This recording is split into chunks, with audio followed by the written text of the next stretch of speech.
Yeah. I would just like to pay off my house and or buy all the Harshafont stuff, but you know, I'm just a simple gal living in a simple world. I mean, I feel that. Oh, and some arsenic. I would also like some arsenic too. Why would you want arsenic? No, we can't get back onto this. We can't get back onto this. Incredible. Oh, always with the arsenic. I love the dichotomy of I just want a functioning sleep schedule. Arsenic would be great. Yeah. Look, we gotta cover. Trust me, you're gonna be sleeping like all you've ends. never slept before. I'm not greedy. I just want my rents paid.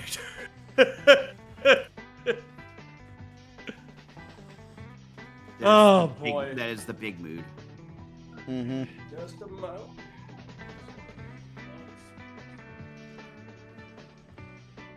Anyways, hello, chat.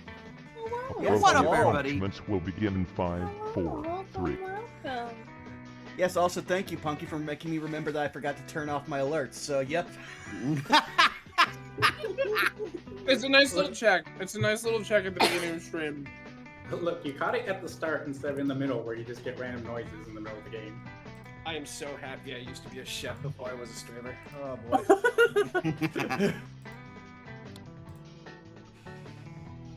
All right, I will be ready in just a moment. I'm gonna go grab a slice of pizza real quick, and then yeah, we can start going around the table in just a moment. Okay. Sounds good. So everybody, vamp, everybody, vamp. Vamp. I'm gonna vamp like Dracula flow. Guys, I am so fucked. Skelly's gonna go to get pizza, and I fucking ate it all. He doesn't know. He doesn't know I ate all the fucking pizza already. Hey, Skelly. So that's why you're covered in. No! Tweets, be cool. Tweets, hear me out. Yeah. Tweets is a narc? What? Be cool. Wait a minute. Hold on. Yeah, I'm listening. What can I offer you? What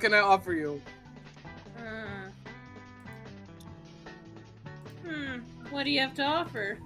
A carte blanche, punky favor, which is very valuable. I have a bat, and I have bricks. You know, maybe if you admitted you're an apple small. I'm an apple small. Don't narc on me. On your stream. On my stream? I mean, maybe we'll think about it when we get over there. Well, I'm not going live again today. I was live earlier. Clock's a ticking. Fine. Yes. It'll happen. It's Okay, a deal. I'm sorry Just about don't that. narc on me. Hi, Skelly. Hey, Skelly. Oh, hello, guys. Hi, Skelly. Guess what? Aw. What? Punky's an apple small. Damn. One whole apple? Dude, that's smarter than One Hello whole Kitty. apple. Haha, you got me, Tweets. Haha. Staring extremely nervously at the camera. I can't believe Hello Kitty. I can't believe Hello Kitty is height mogging you. Tweets, I'm so glad that you didn't tell Skelly that Punky ate all his pizza. That would have been really fucked up. I gotta get out of here. Sorry, no, Wait, I don't get what happened. What happened? Sorry, guys. I'm sorry. After hearing Fringe say that, all I can imagine is just like Hello Kitty, like just looming over, T-posing at Punky right now. I was Unblinking. thinking of Hello Kitty looking down at Punky like the Seymour pathetic meme. I would like it to be I was gonna known- say, thanks to the Godzilla crossover, Hello Kitty does actually loom over things a lot right now.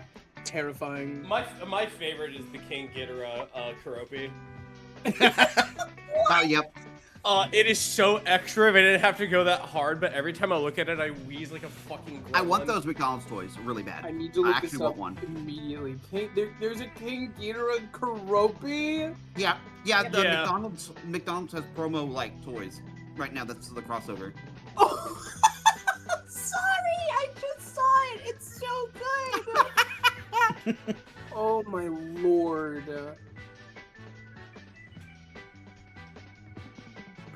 All right. I have rapidly consumed a piece of pizza and certainly didn't give me the hiccups. So let's go around the table and introduce thyselves. Starting Okay. with. Yeah. Wait, did that? Well, shit. Yeah. It landed on me. All right. Fine. Fine. You played Now yourself. one is me. Yeah, I play myself. All right. Hi, everybody. I'm Skelly Alpha. You can find me on Twitch, Blue Sky, and YouTube under the same names. Currently, the schedule is set up to do cool stuff with Punky and Momo tomorrow in Liminal Industries. Thursday is going to be a really fun birthday bash over on my pal Technomancer VT's channel, where we're going to be doing the Great Cartoning, which is another shopping cart stream where we either tour Cyberpunk, Skyrim, or something in slow-mo in a shopping cart. You can donate money to him to add things to the cart funnily. But instead of it being like a 3-hour stream, we're going to do it for like 12 hours. It's going to be great. Other than that, we're going to be hanging out and doing Big Walk on Friday. And Saturday, I might be hanging out with Alfred and company while I do D&D stuff. We'll see how it goes. Yeah. Are we back on for which is those who wonder Suits this weekend? Vaughn? Suits would be this weekend. Suits this weekend? Okay. We should be. Awesome. All right. With that, I will pass it over to Leah, since I just talked about Suits. Hello, I am Leah, aka Amusing Thalia. I have returned to the living world after moving. I was not living in the living world previously, I know. I don't think about it too hard. I am going to be nebulously streaming randomly this week, kind of intermittently, as I'm like testing some things out and figuring out my new schedule. But next week I should have an actual proper schedule for people to follow if they wish to tune into my probably more frequent streams than they used to be. As life is hard and we must do what we must. But thank you all for having me for this game. I'm looking forward to Suits on Sunday and whatever is coming in our near-ish future. Speaking of Suits, I will pass it to one of my other Suits players, Punky. Oh, where am I? How did I get here? What's going on? Is this some kind of dungeon with dragons? What? I'm sorry, that was not my best entrance. Hey, hi, I'm Punky. I streamed earlier today. I played Linguini. It was good. I kind of want to play more Linguini. I'm your punk primate PNG tuber. I yell a lot about anti-capitalism. That was supposed to be anti. But as you can tell, my mouth is not making words properly. I think it's because I just ate like a taco with some like hot sauce on it. It was pretty good. Anyway, I do a lot of TTRPG stuff. I do JRPGs. We're doing a fun little playthrough of Bug Fables that I think we're coming up on the end of. I'm very eagerly awaiting a copy of Fire Emblem Three Houses at the edge of my seat. Very generously gifted to me by one of my viewers so that I can play before Fortune's Weave, which I will be playing as soon as that drops. For the rest of the week, we got some chill fun stuff going on. Skelly said tomorrow we're doing some Liminal. I'm not sure if I'll do something after. I might not. It usually depends on my energy levels.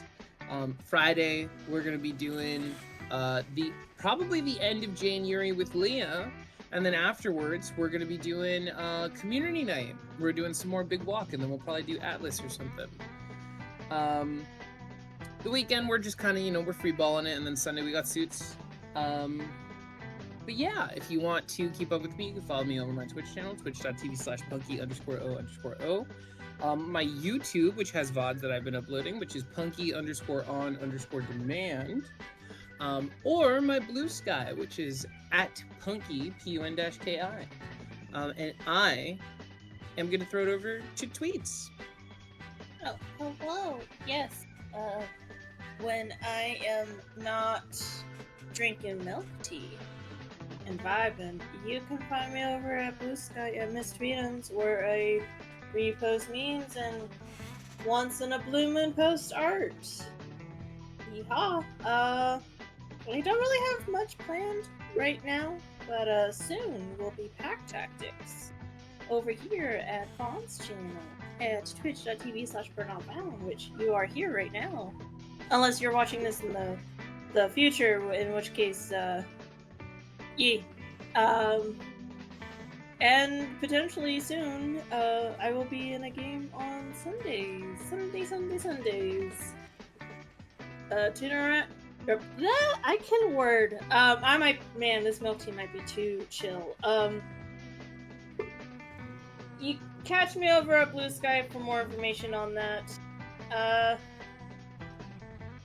don't know who's God. The milk tea is slowly consuming my mind. Oh god, I'm seeing milk. Robot, have you gone? No, and folks can find me at Blue Sky, at LRobot, mostly reposts and occasional content. Otherwise, you're most likely going to find me lurking in pretty much almost everyone's chat, including the ever wonderful French type. Oh, that's a nice segue. Nice segue. I like that. I like that a lot. Hi, I'm French. You can find me at twitch.tv/FrenchType. I'm a voice actor and also a writer. I have been kind of feeling the creature catching bug, so I've been playing games like Monster Sanctuary, and I also have other ones like Aethermancer and other ones in that same sphere. May I indoctrinate you, dear Fringe, on Beastie Ball? What is Beastie Ball? Oh, Beastie yes. Ball afterward. Oh, yes. We'll talk post-stream. Okay, that sounds good. That sounds good. But yeah. For some reason, I've just been on this creature catch stints that I've been doing. Also been trying to raise money for my apartment and just doing that. If you want to go ahead and support me, just go ahead and throw some dollary dues and just watch me tell dumb stories while catching really cute creatures. I caught a lizard with a hat today. Check that out. How awesome is that? What kind of hat? That's really important. Like one of those rice farmer hats, and he has a spear. Oh, he's fully armored. He looks like an Ashigaru. Rocks. That actually. Yeah, rocks. Ashigaru lizard man. His only existence is to give you every disease and make your life terrible. I love him a lot. But yeah, if you want to go ahead and just hear me tell dumb stories and just have some chill streams about fishing and monster catching and also playing insipidly gory games on Thursdays, come on down to Flavortown at twitch.tv/FrenchType. That's me. And with that, I believe that's everyone. So now, am I right? I'm pretty sure I was counting down the list. Yes. Yeah, I Okay. believe that's correct. All right, cool. Phew. Panic attack averted. All right, hi. You've already found me here at twitch.tv/BurnoutVaughn. You can find me on Blue Sky and YouTube at BurnoutVaughn, over on Patreon at Burnout Spar. Pretty full week, actually, starting from today onward. Tomorrow, hopefully going to spend at least a few hours in the afternoon working my way through Battle Network 2. Hopefully we'll beat it, but, every time I say I'm going to beat it, I think I'm just going to add on 3 hours to the stream of just, fucking around on the Critical Path. Yeah, I know. But following that, on Thursday, we return with more Skeleton Crew, where, you know what? We're just going to put a pin in Kanji, and we'll work him through some of his stuff. We're hoping to conquer the misogyny. Everything else is just on the to-do list, okay? But then following that, on Friday, again, if we don't beat Mega Man Battle Network 2 on Wednesday, oh boy, are we going to keep trying. And then following that, on Saturday, should all be going well and people are feeling right, we should be continuing some more No Love War Extra, where we've started the first of the Zero Escape games, the Nonary games, aka 9 hours, 9 people, 9 doors. So if you want to come watch me and Zako react to that blind and see where everything started for a lot of Spike Chunsoft, then yeah, please come watch us suffer. We're also sometimes doing the voices. But then following that on Sunday, like we said, we have Suits where, I find it fun that I get to be the one person in the group that's like, I don't think we need to kill this guy, Scoob. And I'm going to be obviously educated by the group because it sounds like that's exactly what we're going to be doing. And if you want to figure out what that's all about, hey, tune in Sunday. But with that out of the way, it's time for us to play our lovely theme song. So let me please press that button.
gotta go do it. You're the DM.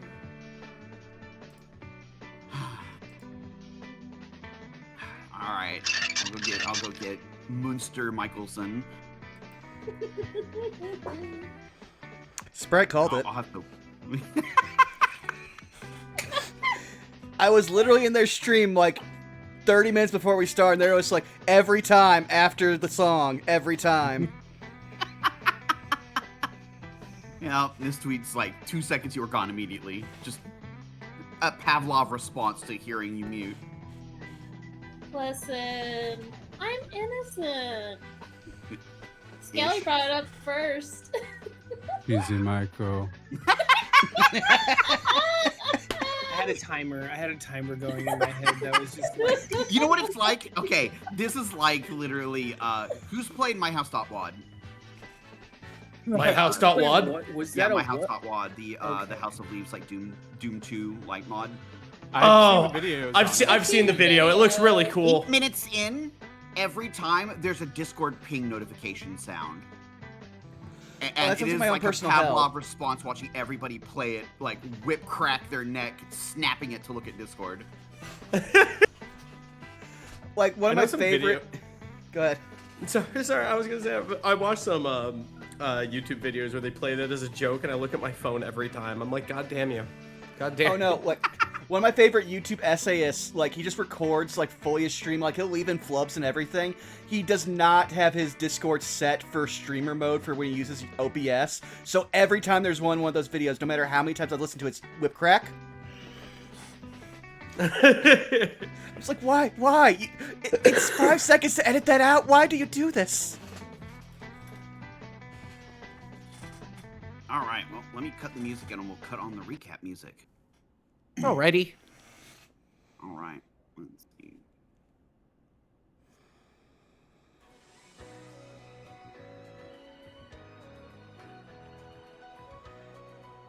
I am very glad that we are back at it. Mm-hmm. It feels good to be at the table again. But to recap what happened last time, you guys managed to successfully navigate the catacombs underneath, or at least what's left of the catacombs, underneath Creepy Steeple. You managed to best dry bones of various types. You managed to beat a quiz through various methods. And you found a cloistered room in the back that looks like it was more newly furnished. Well shut away behind the quote-unquote quiz door, there was signs of studious research that occurred here, including a Magic Koopa statue that bore glowing... their name slips me right now. Crap, why did I forget their name?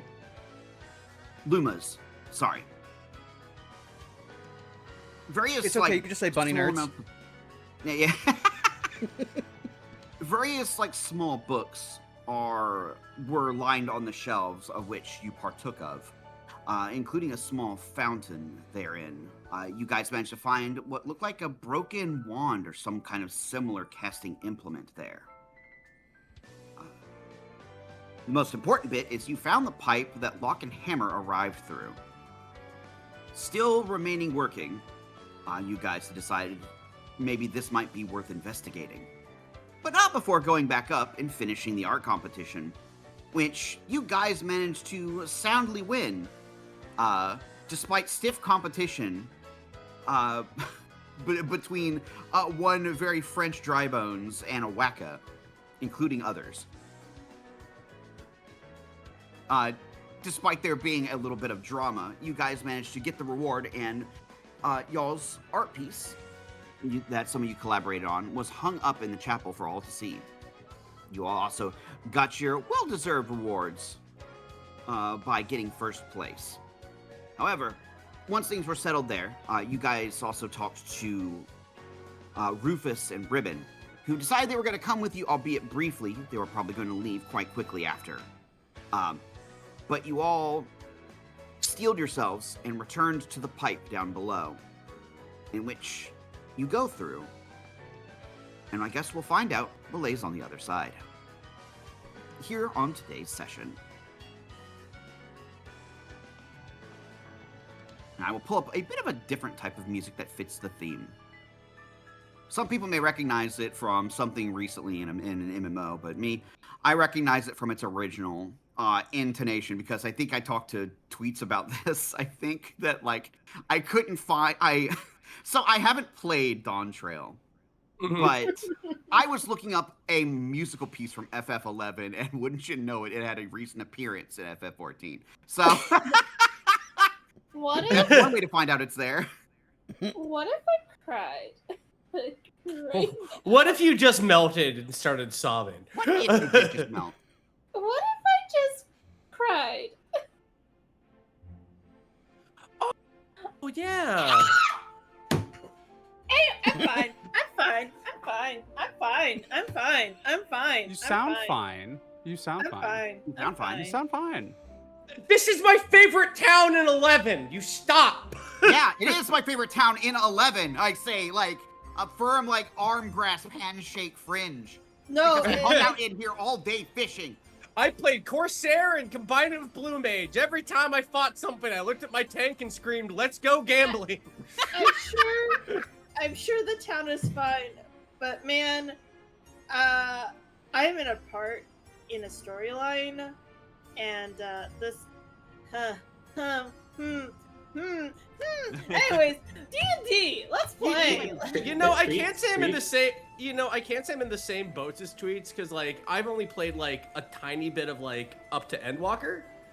But there were stories where I was just like, "Isn't this great?" And I've been in the same boat as Tweets, where I'm just like, I need to go pray now. It's like the gif of like XQC like staring forward laughing, and then it suddenly cuts to steep monochrome black.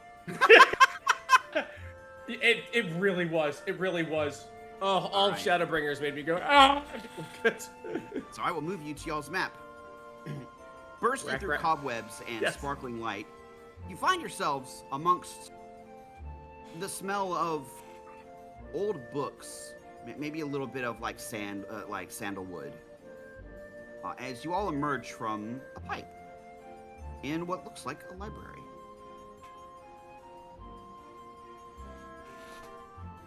You're in the upper right-hand corner. Oh, yeah, that's really familiar. Ah, sea breeze. I can hear the ocean too. I just imagine Blair and Darren just shrink back, like, oh, it's bright. It's very autumny colored, but it is brightly lit in here. You say that, but when you look at Darren, you're not sure how, but he somehow is now wearing a Hawaiian shirt and has those rounded sunglasses. Changed in the pipe. That's great. What? Huh? Everyone just stare at Darren, huh? He's gonna look over and then see if the plumber has also changed. That is a good question. Did Addie's outfit change to fit the situation? So the thing is, the outfit change was like part of a magical thing while we were in that area. So I think I'm gonna run with, she needs to find the like thing in each area, the like little magic thing that lets her do the transformation. So when we go through, it's just back to like vanilla Addie, just in her like normal sort of fox fursuit. Okay, yeah, you gotta find like the Odyssey like crazy coin shop. Yeah. Exactly. The other thing you'll notice with Darren, even though he's in bright light, he still looks like he himself is shrouded in twilight. Yeah. There is like a steep shadow still coming from like under your hat that is casting you in that.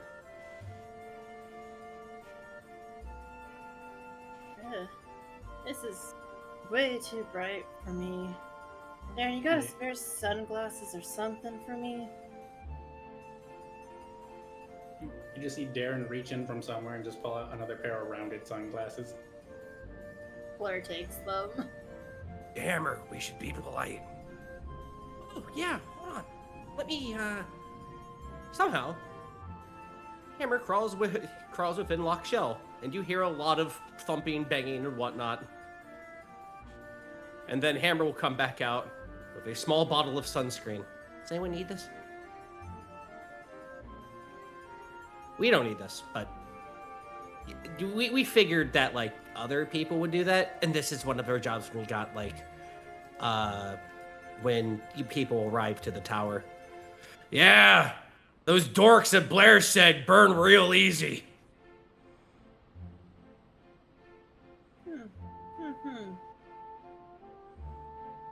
No, I should be fine. but She I don't kind know of about she the kind of others. waves this legally distinct copper tone spray can at you. Player like, huh? You might want to give that to like one of the other living over there. I'm a boo, so I don't think I really need to worry about the sun burning my skin or anything. Oh, I never Right. knew that. Okay. For Punkiki, the shelves are very easily climbable and are extremely sturdy. Yeah, no, like as soon as we come out of the pipes, like you see Punkiki kind of like get again like very oh, I can't remember the name of the animator, but I essentially get down on all fours and like almost like a bug just like scramble and like scuttle up the side of the bookshelf to the top like in like 3 frames. And despite it having trees and like things growing on the shelves, this place is in fact like indoors. Has a very large vaulted ceiling. The trees in some places do look like they are growing through the floorboards and all over the place. For Darren, that is in fact a very fancy looking piano. One that's not prone to bite you. He just walks up to it, and then he just does the start of the Luigi Mansions theme for a bit. It's very soft. It's not as loud as a piano normally could be. Almost like it's here for like musical research purposes, you would think, because there's a lot of musical notation like on the shelves a bit away from the wall. You do notice that the shelves behind you, there is like a balcony down to the lower floor. The books and everything on the shelves are about like 5 to 10 feet out of your reach, but they are there. Alpha. Block, I just forgot. We gotta report to people. Sorry, I cut you off. My bad. No. Go ahead. Oh, Yeah, I was gonna. right. There was no pension in there. We gotta go ahead and tell the guy who told us about that. Right. We should do that. Just Hammer just looks back over to Addie and just slowly shakes her head like. All right, let's Addie get kinda going. sees you and just like waves, like looking around like, hi, okay. Sorry, we'll be right back. Yeah, don't mind us. Have fun. Welcome to Turtle Keys. It's probably expensive if it glows. That's what I learned. The only other people on this floor with you are down to the south. There is a very large set of double doors, and there's 3 Magic Koopas at some desks. Looks like they're doing some amounts of paperwork. The one in the front did seem to notice you guys as you like came forward and started looking around. Kind of squinted a little, but went back to writing. Darren will just look at Blair after he's on the piano. Do you think we should check in with someone here? Well, I suppose it's either that or follow our friends down to whoever they're meeting.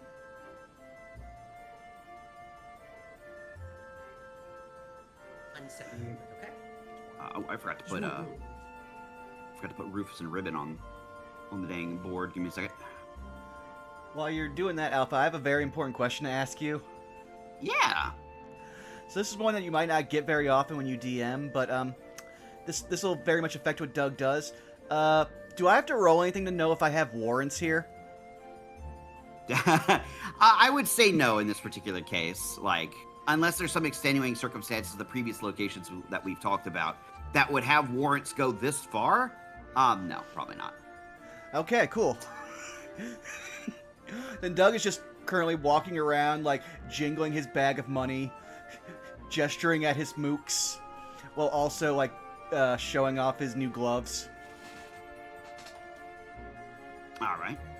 The red dotted one to differentiate is Rufus. Okay. Actually, wait, no. Rufus left the dark pair bones behind. He just came as the Boniteur form. There we go. Okay. And they would have been, like, scoping out the place. And they're like, man, this place is fancy. Highfalutin. I'm back. Sorry about that. Yeah, not a problem. This place is all fancy and highfalutin. For high society types, looks like.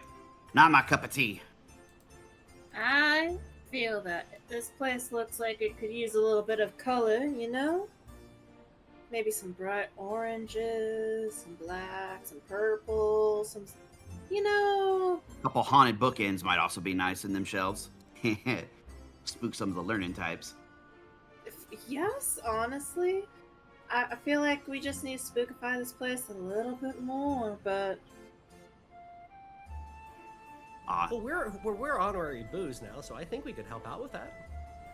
How would be the first thing to do that? For Addie, you did notice while you were by that other pipe, the other pipe you were by doesn't seem to be in functioning order. I was actually hanging out by that as she was like checking out the other pipe nearby, as like, you know, that's where she came from. Is one of these pipes, so she was just kind of like looking down it and then noticed the group sort of had migrated south, Yeah. so she kind of like jogs to catch up. There's like a mystical multicolored light in the pipe that you came from, that you like shot through like a cannon, and it's still there as well. But the one next to it is actually missing that light, and like that strange like suction-y feeling.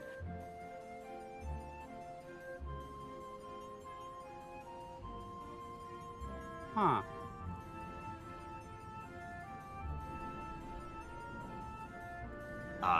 The Magic Koopa at the desk there kind of like realizes you're standing next to him, and they look up, and you realize that this is the one that told you about the pension. This one right here. As they look up and like, what was his name? His name is Roscoe Koopa. Roscoe. The pension wasn't in there. Locke, you're back. Yes. Like it like itches like the side of his head with a pencil. Don't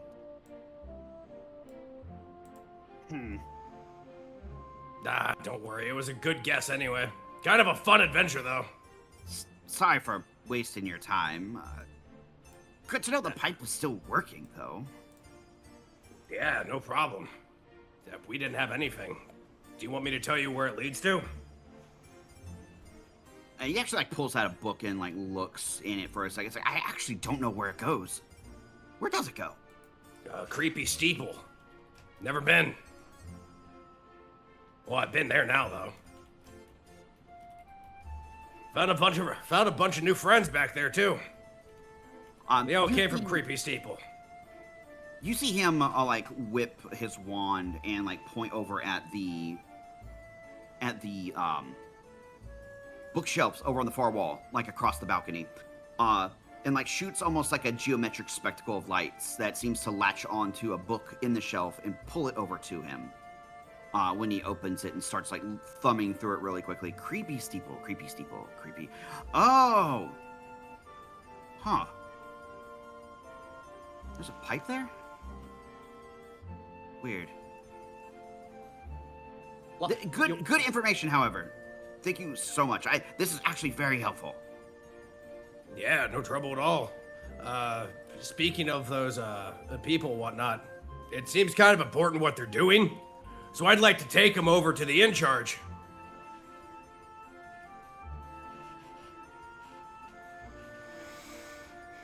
I think they're currently out to sleep. Do you know what time it is? Like pulls open the watch and like looks. You know it's like 2 a.m., right? From where I've been, I have no concept of night or day. Just booze and art. And he like claps his hands together around his watch. He says, I see. Like He's attempting his best to process this information.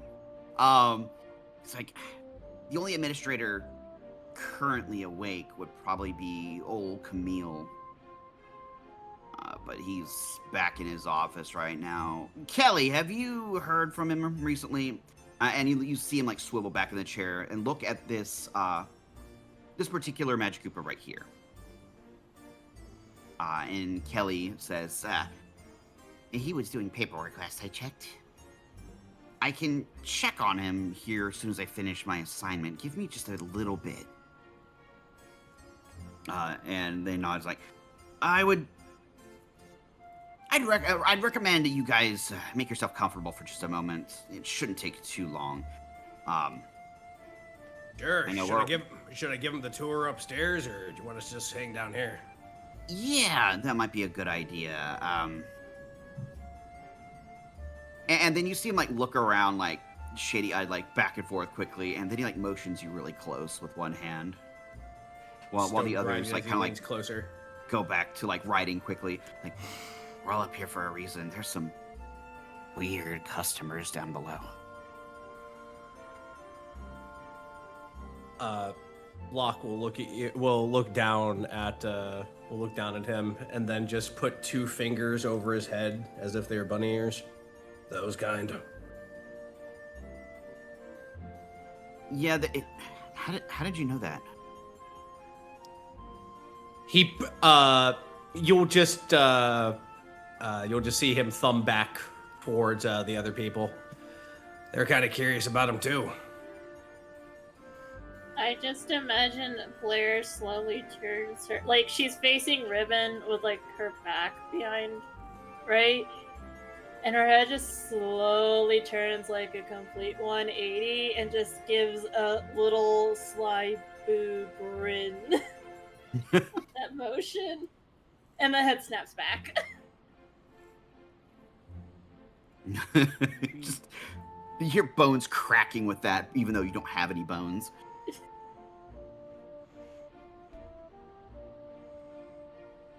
It's fine. She's a ghost. Ghosts don't have bones. Smiles. Sorry about that. Sent you a DM anonymous. I was just looking for a thing real quick. No, I typed the word pension, and I meant to type in the search bar because I was trying to find out any information about Turtle Keys I could give for the little tour. Okay. He's still talking to you quietly. He says, I would just be careful around them. They seem like really weird individuals. They've not bothered anybody, as far as I know. That's good.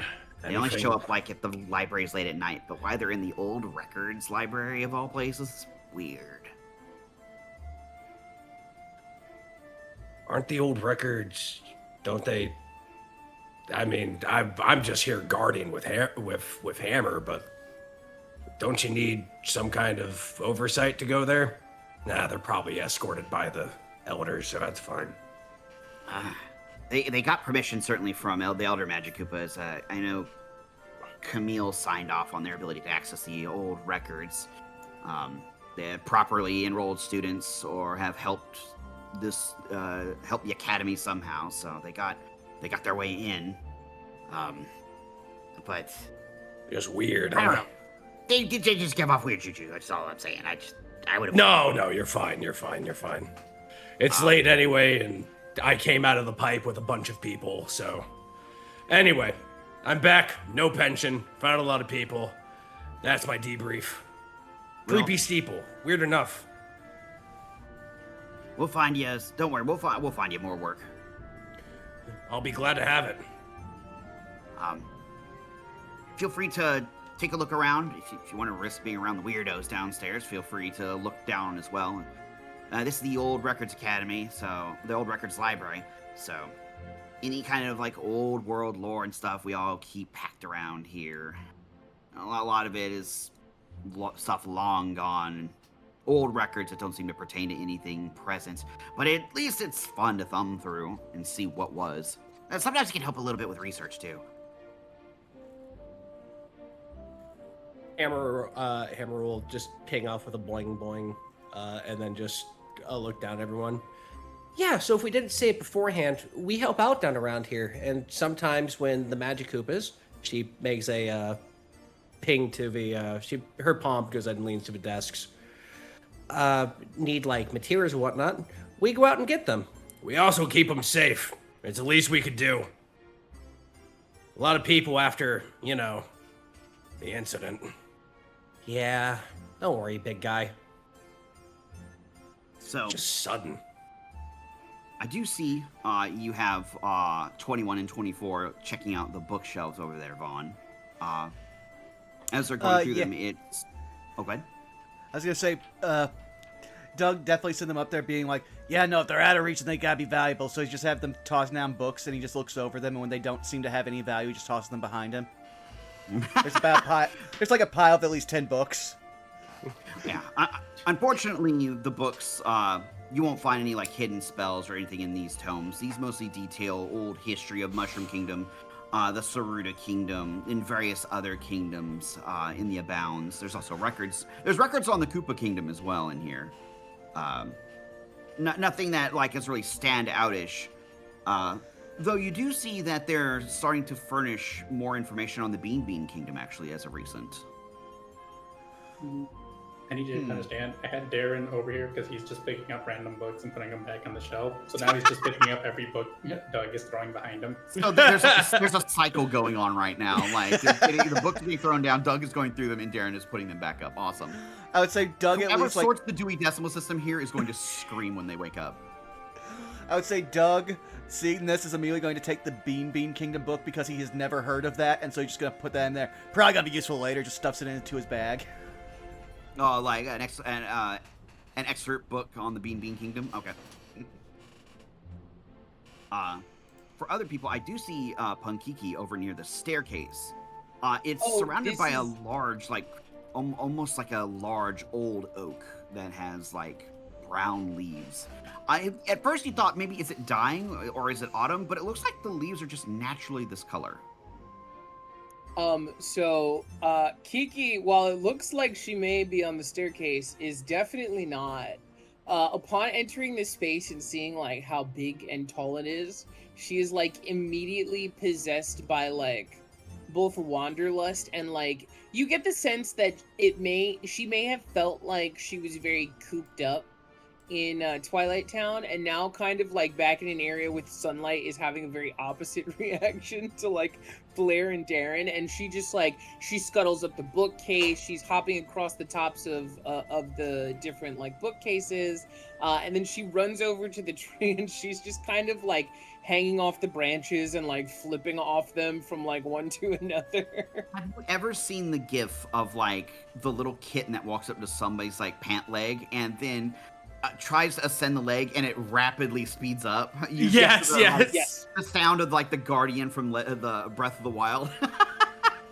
Yeah, and it's pretty much exactly that, especially when Kiki gets to the giant oak around the stairwell. I think she's like, I don't even know if she's noticed that there's a stairwell. I think she literally like she hops from like here over to the tree on the side and then just like scrambles over to the oak and is just like hanging from like one of the branches by like her tail.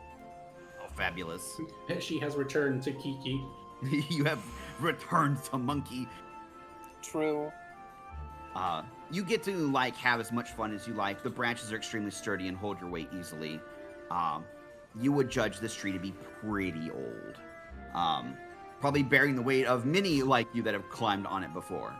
I will say that from your position, you can't really make out what they're saying immediately, but you do hear hushed voices below you. You don't really think they're trying to be quiet to avoid other people listening in. More like the volume of being quiet respectfully in a library. Oh, okay, all right. Because it's like not full on whispering trying to keep hush-hush from people, but it's just like, you know, a quiet talking volume in like a quiet room. Sort of like you're sitting in like a room at a clinic or something. You know, you keep hush-hush to not disturb other people around you. Kiki goes from like just laughing very loud and like not shrieking, but like she's just excited, you know, to just like looking around, noticing people are being really quiet, and then like adjusting her volume to be like, yeah, oh. Oh yeah, oh yeah. Fabulous. All right. How about for Blair and Addie? What are you two up to? I think Blair is chit-chatting with Rufus and Ribbon before they head on out. Okay. Yeah, they'll be over there, like, close up and saying, like, yeah, it was really nice of you having us along. Well, it was a fun little romp there in the basement. Yeah, we appreciate your help and whatnot down there, Rufus. Shame we won't be able to hang out much longer, but I understand your new boss is probably waiting for y'all to get back. Yeah, we best be hitting the trail. I think, hopefully, we might be able to see you somewhere along the way. I don't know what direction y'all adventures will take you, but traveling circus moves around a good bit. Although the new contract signed with her Radiance means we might be stopping around Toad Town much more often. So, best bet will be to find us there. Well, perhaps I'll go check out the former competition circus. She gives like a playful wink at that. Though if I actually do go see y'all, I'll probably have to keep that hush hush, huh? You never know, it might make things fun and spicy. Who knows? Yeah, she shrugs. Well, if we make our way up there, I'll be sure to stop by and say hi at least. Absolutely. And Ribbon gives you like a little like sparkly wink and says, "Was nice getting to see you. I hope to see you again soon." You betcha, Ribbon. Yeah, y'all She don't get be a both. stranger to Twilight Town either, you hear? Oh, certainly. We might pull the circus up there sometime soon, hopefully. You just hear a distant, quiet, yay.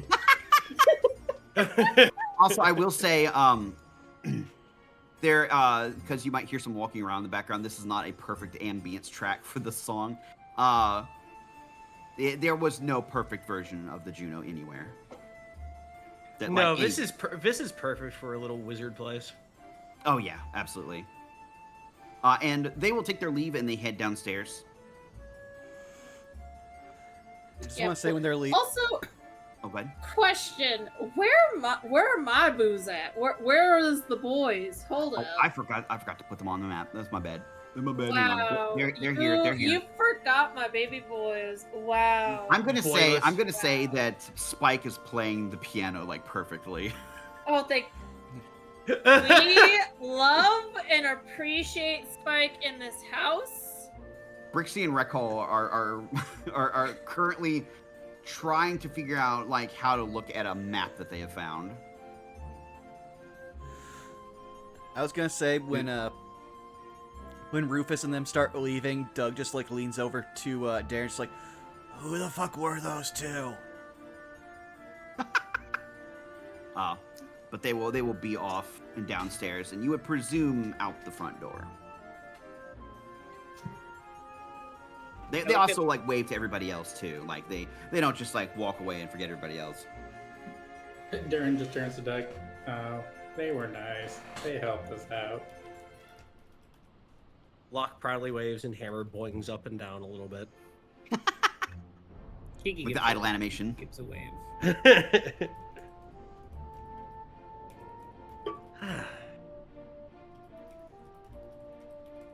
After a little while, you guys get to relax, get to have like for the rest of you that aren't in like that don't live in the bounds of Twilight Town. Especially this would especially go for Addie, like being in a place with bright color, and and not everything being constantly dark. Speaking of Addie, I see you have wandered yourself up to the third pipe. Yeah, Addie was like Addie kind of like walked down following the group, and then when everyone kind of split apart, I think she just started like walking along the bookshelves, seeing if anything stood out. And then as she would have stepped here, she would have seen the third one and walked up to check it out. It looks like a very organized, like college library, or maybe like a public city library in modern times. Everything's very neatly sorted. The books do appear to be in various states of weathering and such. Some of their spines are like starting to come apart, but they are meticulously like rebound and held together well. Usually the ones that are really nearly falling apart, they have like special like bindings around them to keep them together, to help keep them supported. Definitely some old records. A lot of the papers are very yellowed and like a musty scent. Sometimes you can smell when you get too close to a bookshelf.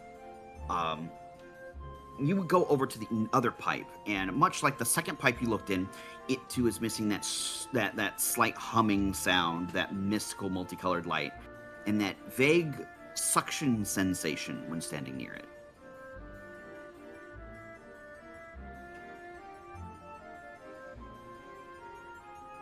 I think Addie, the others aren't around. They've all kind of dispersed. Addie wouldn't think about Kiki up here and I don't think would know. And so I think Addie is genuinely just kind of being a little wistful. Like she is like one arm on the wall and she's sort of like just looking down the pipe.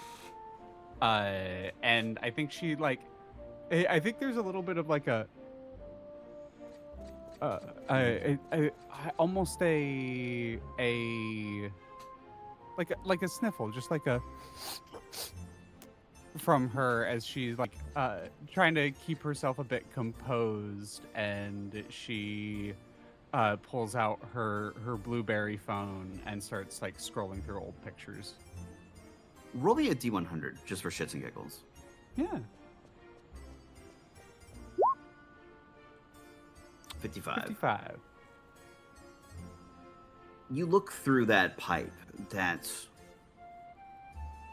It's strange. The pipe's contours clearly bend downward, not too far away from this, maybe 15 feet in. But you almost get that sensation like, have you ever looked into like a trick mirror? Like that looks like it's showing something that's not there? Like, despite looking in, and you can clearly tell that something about this curves downward at some point, it still feels like you're looking, like, onward into infinity in this pipe. Like, it's trying to display something on the other side, whereas, like, when you looked back through that mystical light, you almost got the sensation of looking back in the room that you saw. That you came from, rather. And here, it doesn't. And there's this strange emptiness. Almost like the pipe wants you to travel in it, but it can't let you right now. If I could describe that, this is clearly a non-sentient thing, but there's almost like this odd sensation that you get by like holding on the edge of the pipe. Like it wants to help somehow, but it can't.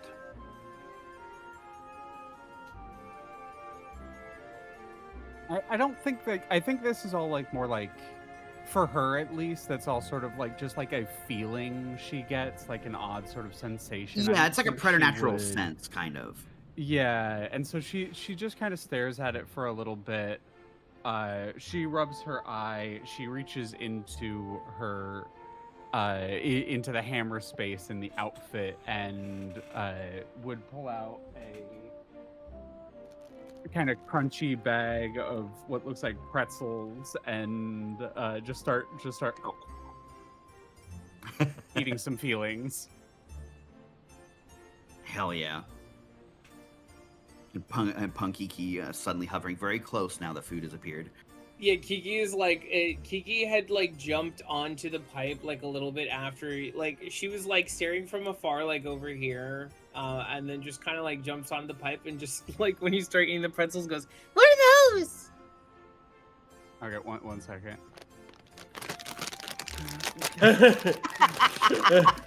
We love props. Let's go. Immersion. What?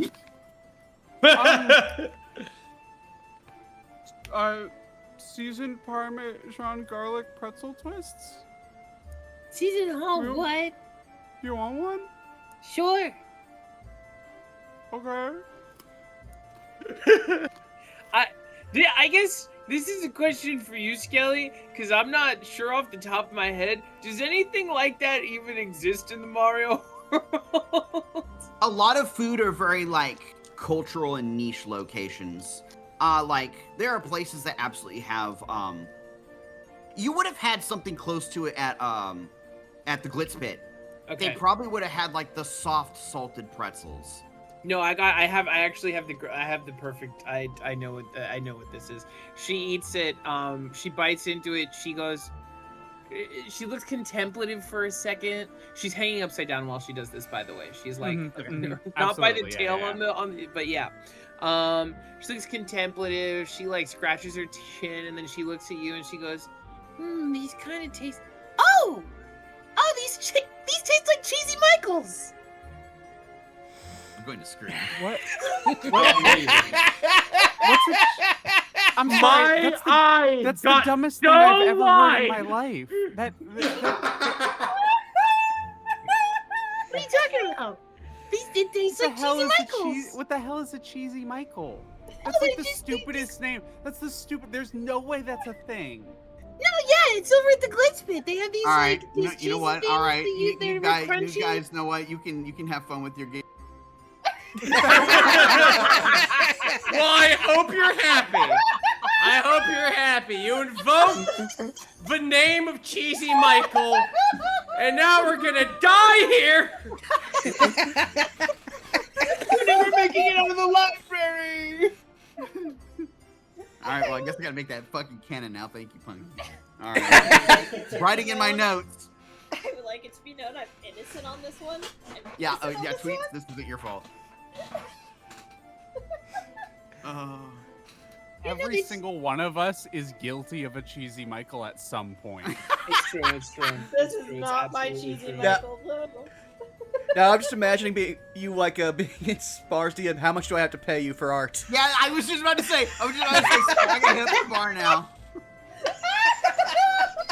Oh my Christ! Is it bad that like in my head the like Cheez-E Michaels is a brand and like the mascot looks eerily close to like Goldango in my head? Oh, yeah. Because he's like a You have fucking been brought mozzarella to this cheese stick. tribunal and you have been charged with Cheez-E Michael. Really? I charged them with being Goldango. You invoked the name of Cheez-E Michael. Oh no!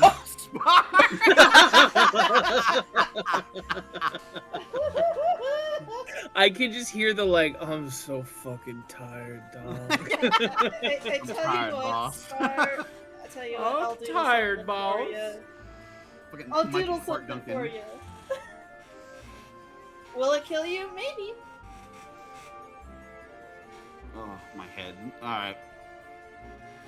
Kiki is also like, I don't have anything. I have no prop W on me, but Kiki is saying that while like loudly crunching on the pretzel. By the way, she like is extremely somehow like louder than it should be.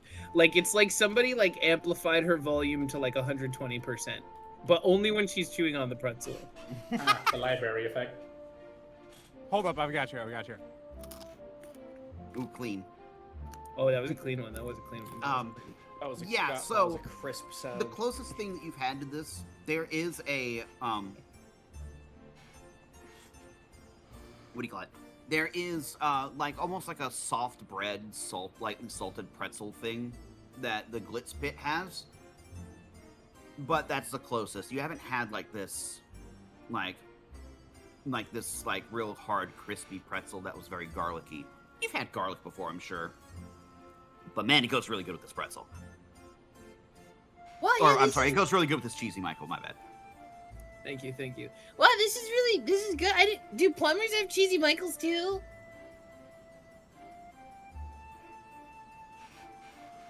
Huh? I mean, I think so.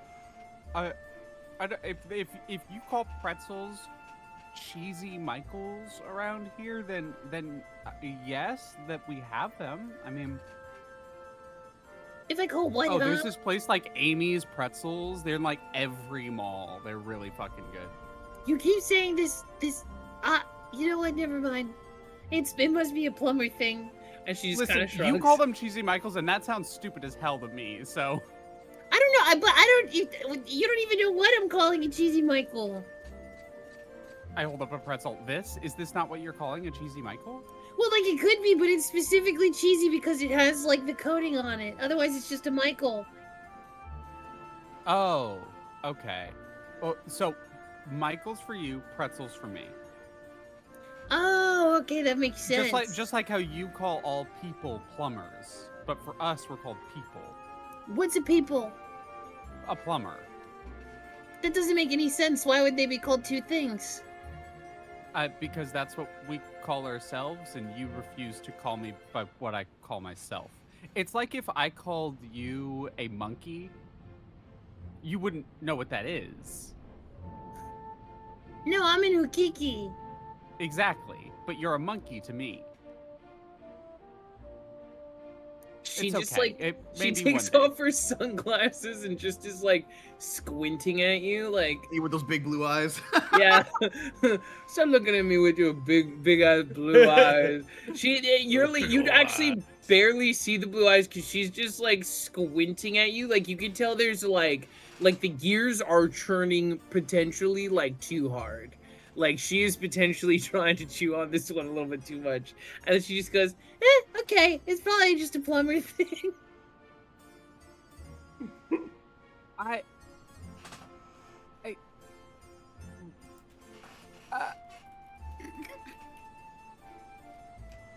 Yeah, it's just a plumber thing. Hey, are you okay? It seems like you were like allergic or something when you walked up to the pipe. Oh, no, I was just on the verge of tears. Oh, like, but not because of allergies. No, because I miss my home. Oh. Sometimes, most of the time. Occasionally. It's confusing. That's fair. Do you want to find something to hit? I hit things when I'm confused. That is, I don't specifically want to find someone to. I'd find someone to hit on, but like No, I like a don't bad, really like a wanna- bad thing. We're not just gonna like find a guy and like hit him. That's bad. I mean, I guess I won't say Like no. those rabbit nerds. We could find those rabbit nerds and just like I don't know, put one.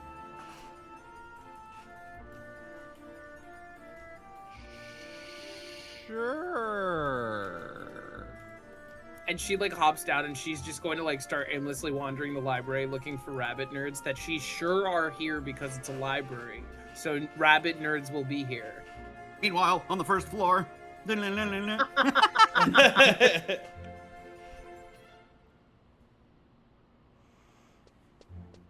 All right. This entire time, Locke and Hammer have been talking to Gregor Koopas because he's been gone for a while. Yeah, you're doing a little bit of catch up. You've been gone a bit. Yeah, so I thought I found the pension, but it turned out there was just a it was a fake thing. It was called like Viduggery dollar or something like that. It wasn't a pension though, whatever it was. But anyway, one thing led to another, and we found our way into the entire basement. The entire basement shifted. It wasn't like that when we went through. Huh. So, yeah, no, it's completely unlike anything I've ever seen before. Did it just like change shape or? Like, all the rooms are wrong, and there was this big rent in the ground. When we went there. The rent was there the first time I went through, right? Yes. And the But it weirdest looks very fresh. And the weirdest thing was, one, it looked fresh. Hammer and I checked it out. And second, there is this glowy green stuff down there. And whatever it was, not even the dry bones wanted anything near it.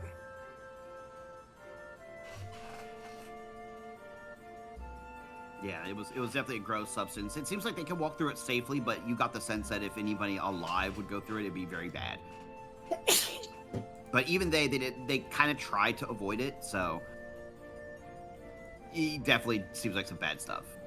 Not really sure what's down there. I know you guys like to take samples of things, but I'm just saying, if you want to try your luck down there, be really careful, okay? Kelly nods to you and like looks up and it says, Roscoe, should we go take a look at that? That sounds like that might be some interesting findings. And he looks up for his papers. Yeah, sure, we could do that. We could do that. Maybe that'd get us some extra points in either paranormal research or biology at the very least. Locke, tell him about the story about the dragon too. Oh yeah, there's also something about a dragon down there, but I didn't see anything. Like they had this whole legend. You know, and he shoots a giant finger toward Blair. You know, she's from the area. She might know it better than I would. Now, when you say dragon, like they all kind of like dropped what they were riding and kind of like looked up for a second. Imagine our old world classes when we present evidence on old dragons. We'll get A's for sure. And they both get up and like come over to Kelly and like they're like, I think about thinking. Yeah. We'll look into that ectoplasm immediately for you, and we'll also look into this dragon. Oh, ectoplasm! That's what it's called. Both Locke and Hammer just go, oh, ectoplasm. I was just calling it green stuff. I told you if you drank it, it would kill you. And you're right. He said it. Lots of people said it. I'm glad I didn't. As they stand up, they stand up and they gather their things. Like they're going to go immediately. But before they do, Kelly appears to write something on a note. And waves her wand over, and the note like folds into like an origami paper crane, and will quickly fly around, and it appears to fly and then flatten itself and go under the locked door to the south of you.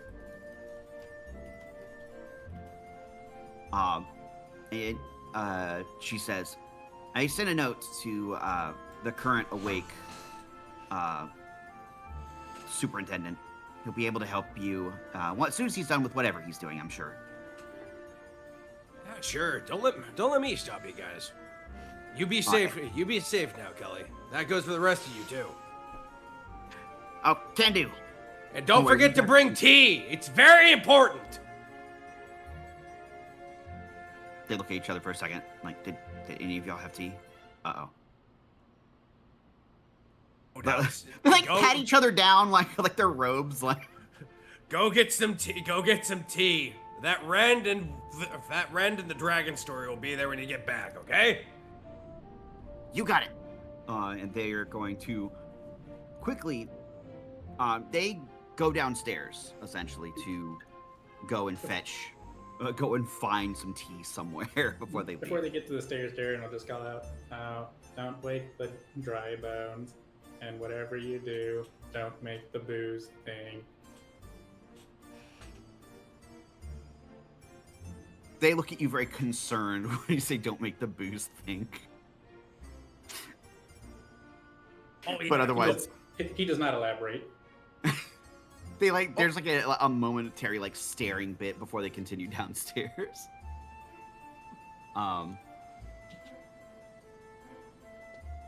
While they go downstairs, while you guys are still sifting through books, Spike is playing his best rendition of Dark Hallways of Luigi's Mansion 2. You guys do see an individual come up the stairs, at least partly.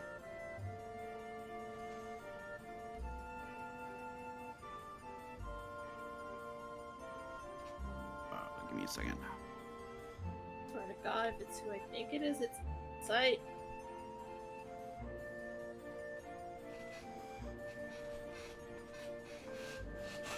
I'm just gonna say they better be careful if our propensity for beating up nerds coming around here could just be instant death for them. There is a very large fellow that comes partly up the stairs. Looks like they were carrying some books with them.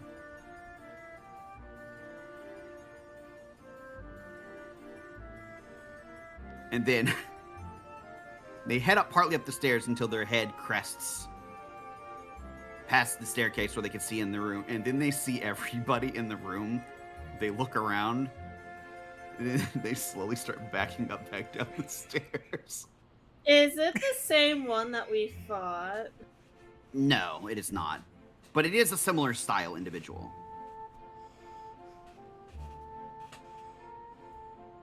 Blair grimaces. They didn't expect this many. It looks like they didn't expect this many people to be up here, and suddenly they are like, "Oh, they're shy. Oh, they're shy. Yeah. Oh, they're shy." Then they look They're around, shy. and then they just start heading back downstairs.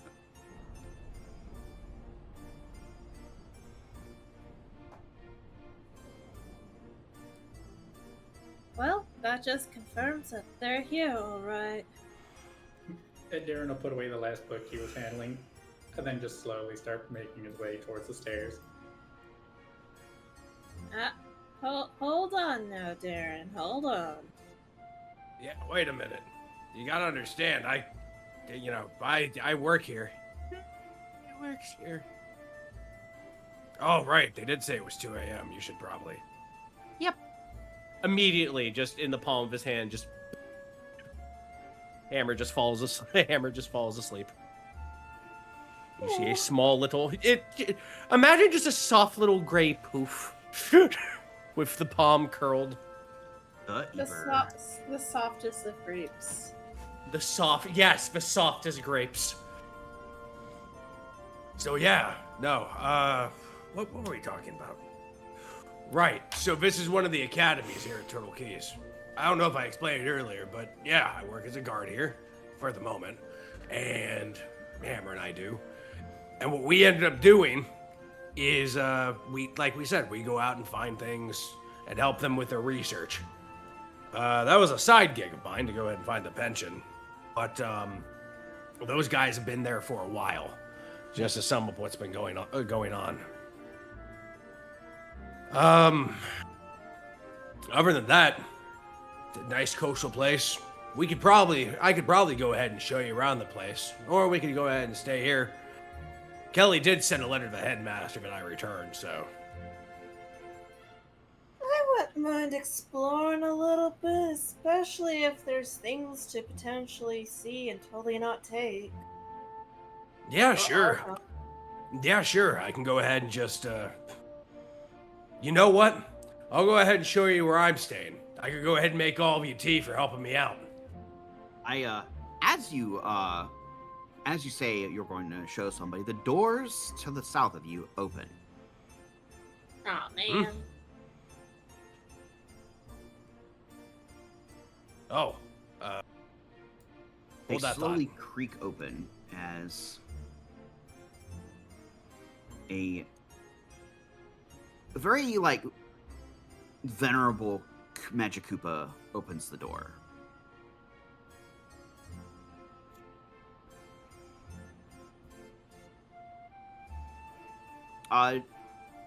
For everybody, I will show the art for this character.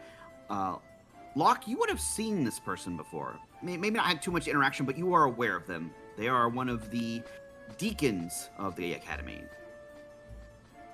They also have a lot of sway and perform work directly under Her Radiance, Princess Peach. Their name is Camille Koopa.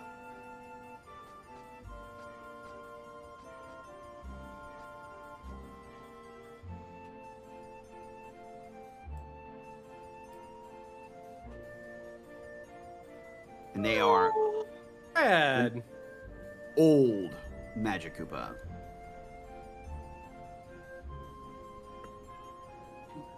A powerful goatee game going on. Oh, it really is. He'll see, and just out of complete habit to a person who is above him, he'll salute. He will very, very slowly make his way forward. New blood here, yes? Yes, Camille. Yes, Camille. Locke was it? It's good to see you again, son. As you, Camille. How goes everything with your research? Research in the catastrophe that has befallen everything has been taxing, but we're getting places. I'm glad to hear that, sir. I just came back from that pipe in the back to the right over there. It leads to Creepy Steeple.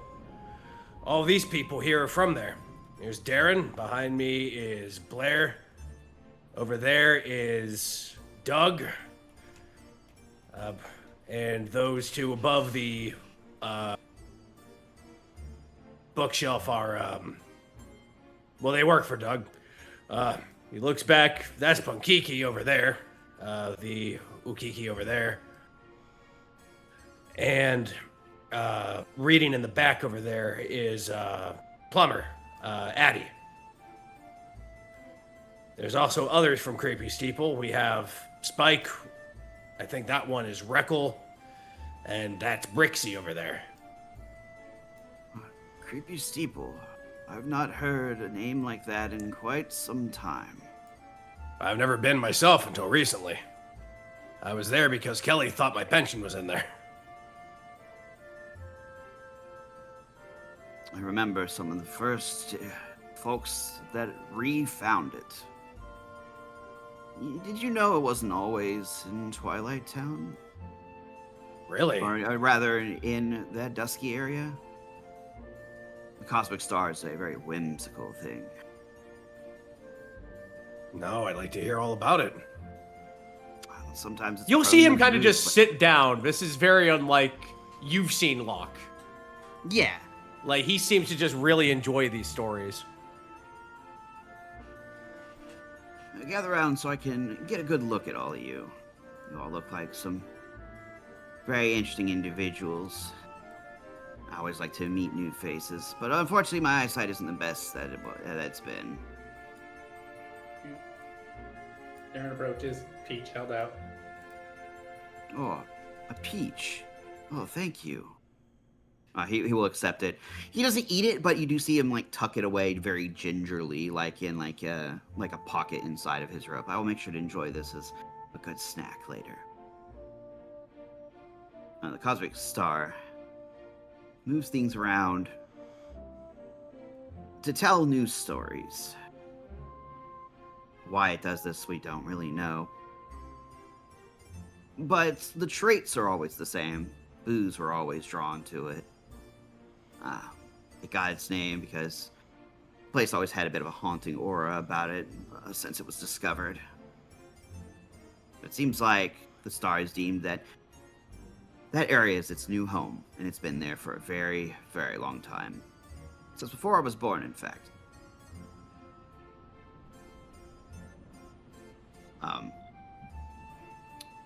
Addie, are you over with the group currently, or are you currently hanging out with the books mostly? I think that she is actually. I don't know if she would have noticed the group moving over. I definitely think she's distracted by books. This is. Okay. She's a total fucking book nerd. Like, absolutely. She loves writing. She loves reading. I think that she's just like very distracted at the moment. Not even like me not trying to participate. Like, genuinely, I think that she is just. Are you looking for anything in particular? Yeah. Probably more about plumbers, honestly. Plumbers. Roll me a D100. You got it? Ah, yes. Red Luigi and Luigi. 15. The current section that you're thumbing through does have to do with, like, nation's history and the like. You're trying to look for mentions of these supposed plumbers. You did find one book that offhandedly mentioned a pair of plumbers in helping establish a town. But other than that, at least in this current section, you don't find anything. Yeah, totally fine. I just think that like I think she would definitely like, because we kind of did this when we were in the mansion, but I think she would absolutely be fascinated by like a library in another world. I think unless she was explicitly called over, And I know there was like a, oh yeah, you can get the group, but I think unless like she specifically would have been called over, I don't think she would. Yeah, not a problem. As we go through the conversation, I may prompt you to do more D100 rolls as you keep looking. Yeah, absolutely, no worries.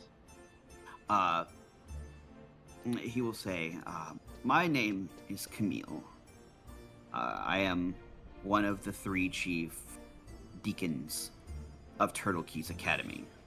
You found yourself quite a few days' journey away from Twilight Town in Creepy Steeple. We are a good bit to the east. We are at the shores of a great lake. Some say it might as well be called its own little sea, considering its size. But here, we teach all forms of magic. If you do not know magic, and you take our courses, you will be certain to know it after.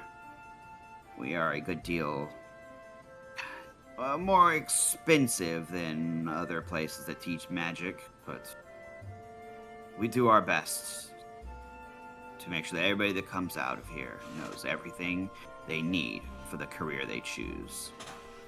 We are a bit of a neutral party. I'm aware that some Magikoopas that come from here go on to be members of less savory corporations and kingdoms. But our pursuit is to teach those of magic of all types. What they do with it is up to them.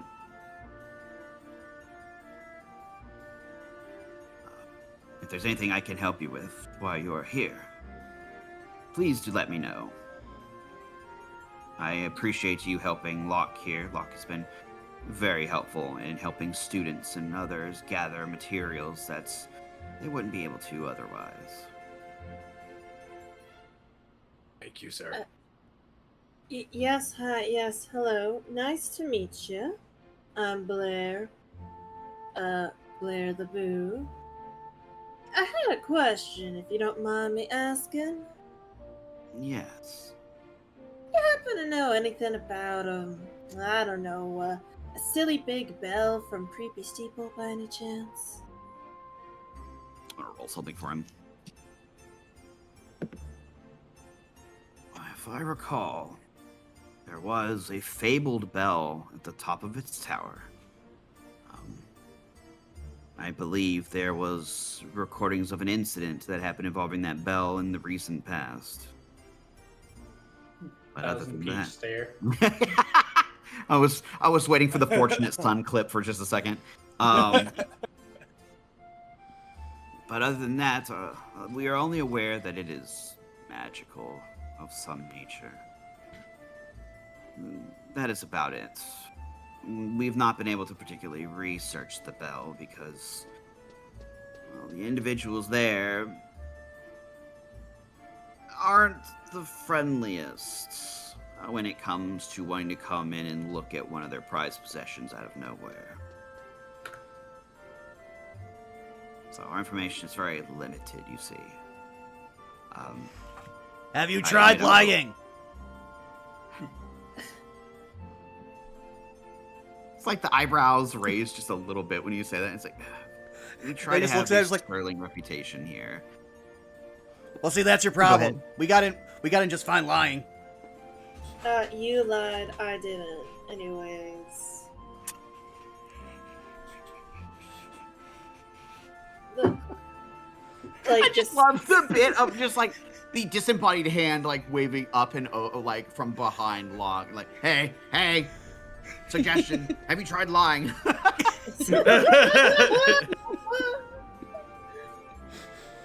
Very funny to me.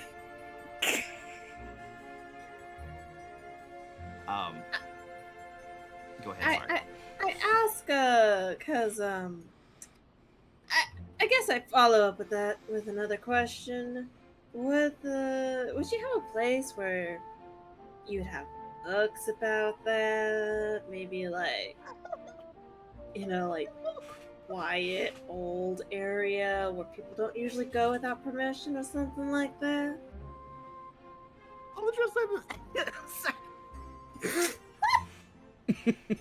All right. Don't die. All right. All right. All right. All right. Give Okay. me a fucking second. I gotta put it in the fucking call chat. All right. Okay. Don't Okay. die. He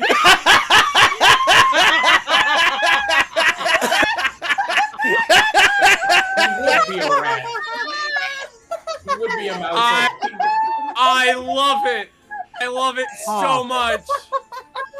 Oh my god. Thank you, Spar. That's awesome. Holy shit. I gotta turn that to an item now. All right. That looks like an emote. Oh Yeah. my god, yeah. New Turn that to the Skeleton emote, Alpha no. emote. New Skeleton Alpha emote. Skeleton Alpha emote. With Cheez-E Michaels. All right, fine. I'll make an emote on my channel after this. Fine. Yay! We've cursed him forever. Peer Fine. pressure. Peer pressure. Peer pressure. We bullied him. Oh Yay! yeah, can you show chat? We do have to show chat. We do have to You show have to chat. Give me a show second chat. here. Like, Actually, chat never gets to freaking see the Cheez-E Michaels. They're just for us. Sorry. I'm sorry. It's not Cheez-E Michael. Try next time, little vague boy. Derailed everything I was thinking about. Like, he's fucking. Everything gone. Every single Complete thought I mind was wipe. compiling to like roleplay about, and it just Spar just comes in my room and just like shakes a bag of chips really loud in my ear. What's more amazing is Spar is streaming. Yeah, Spar's working on commissions right now. He's streaming at the moment. Spar, It was you're really upset funny. that lad.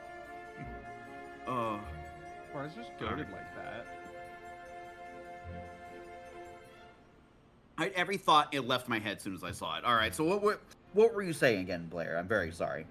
Long story short, would you have this information like zones or forbidden zones that like people can't normally access? Teehee twirls hair, looks puppy eyes. Yeah, the Boos are extremely protective of their areas. Like the like teasing and mockery and stuff that they do is a combination of like wanting to have fun, but also like making sure nobody comes on in and does any funny business on their territory. Like it is a combination thing, which is why now that some of y'all are honorary Boos, they'll just dap you up and not bother you.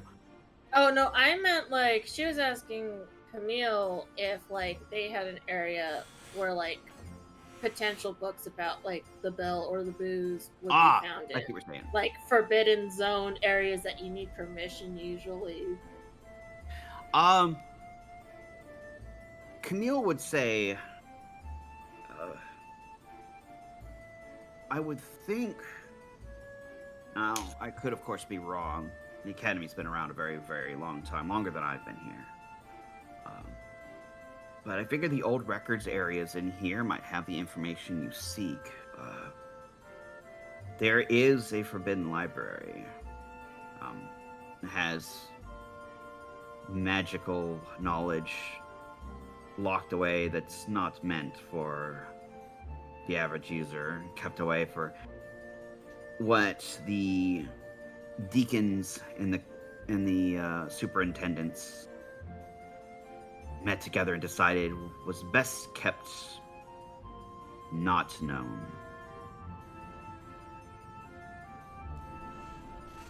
I certainly don't think I can let newcomers go in there, let alone even if a deacon wants in, he has to get a majority vote to access.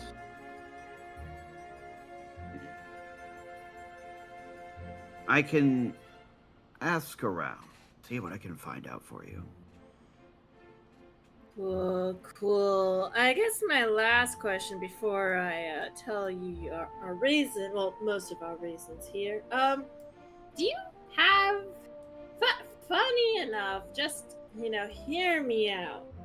Do you have any visitors as of late that might be, I don't know, bunny-like in nature, purple, and kind of give a weird vibe? Look a little nerdy, more than usual. Yes. There is an envoy group of strange individuals that's I've not seen before in my life. They have come here bearing help to help research the cosmic star. They've also helped teach some classes and trade. They're doing what they can, and they've been very helpful in learning more about the cosmic star. Cool, cool.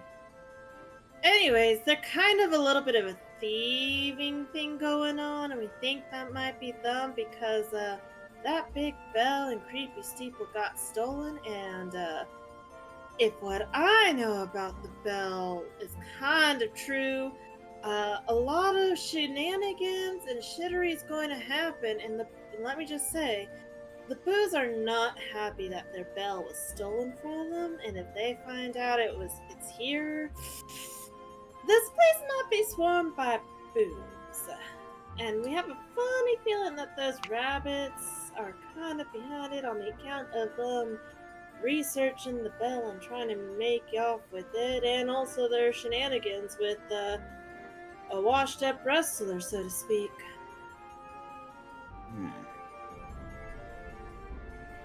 Well, Wrestlers new. I believe the only people that was seen going through the pipe connecting there was you, Locke. Then again, it wasn't really kept an eye on. That bell, from what I remember, is large. I'm not sure it could fit through the pipe, though. Claire shows the ring she was given. He will gingerly take it to look at it, like very old, like shaky hand, kind of like picks it up, and like looks it over, and he says, "I was going to say that while these things are true, everyone that comes from here knows how to use some distinct level of magic. I wouldn't put it beyond possible tampering and theft coming through here." And he would hand the ring back to you, of course.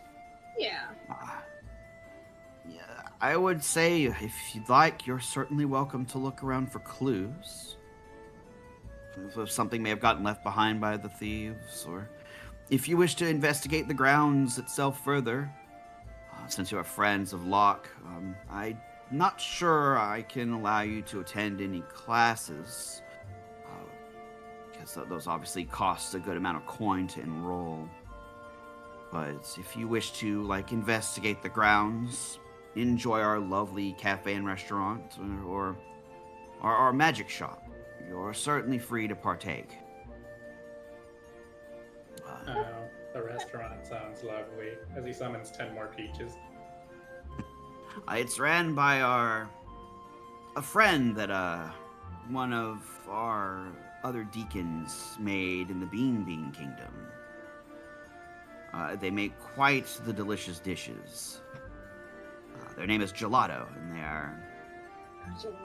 they are a little high strung and zany for my tastes, but they are a very wholesome and kind individual if you can put up with their energy.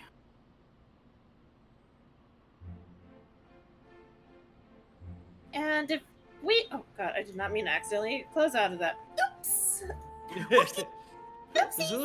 Zoopsie poopsies. Sorry, got distracted.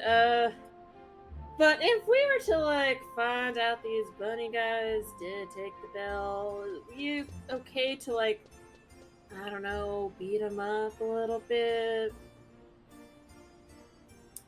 He thinks. He's like, if you can prove without the shadow of a reasonable doubt that they at least assisted in this, they would be apprehensible and would need to be detained.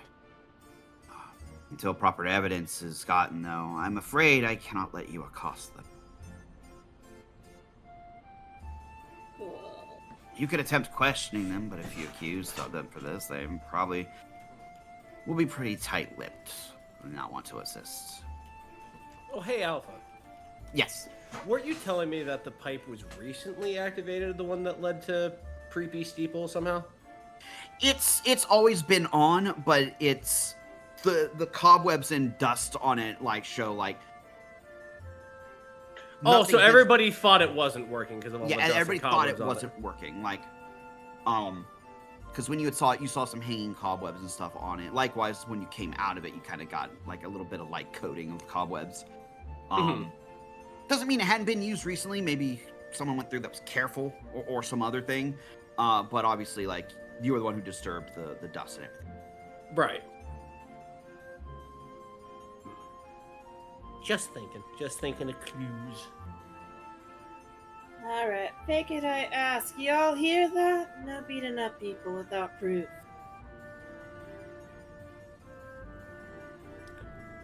Smash cut to Addie in the corner, just like beating the shit out of one of the bunnies. Speaking of Addie, roll me another D100. Happily. I was gonna say Blair was specifically 4. glaring at Punky.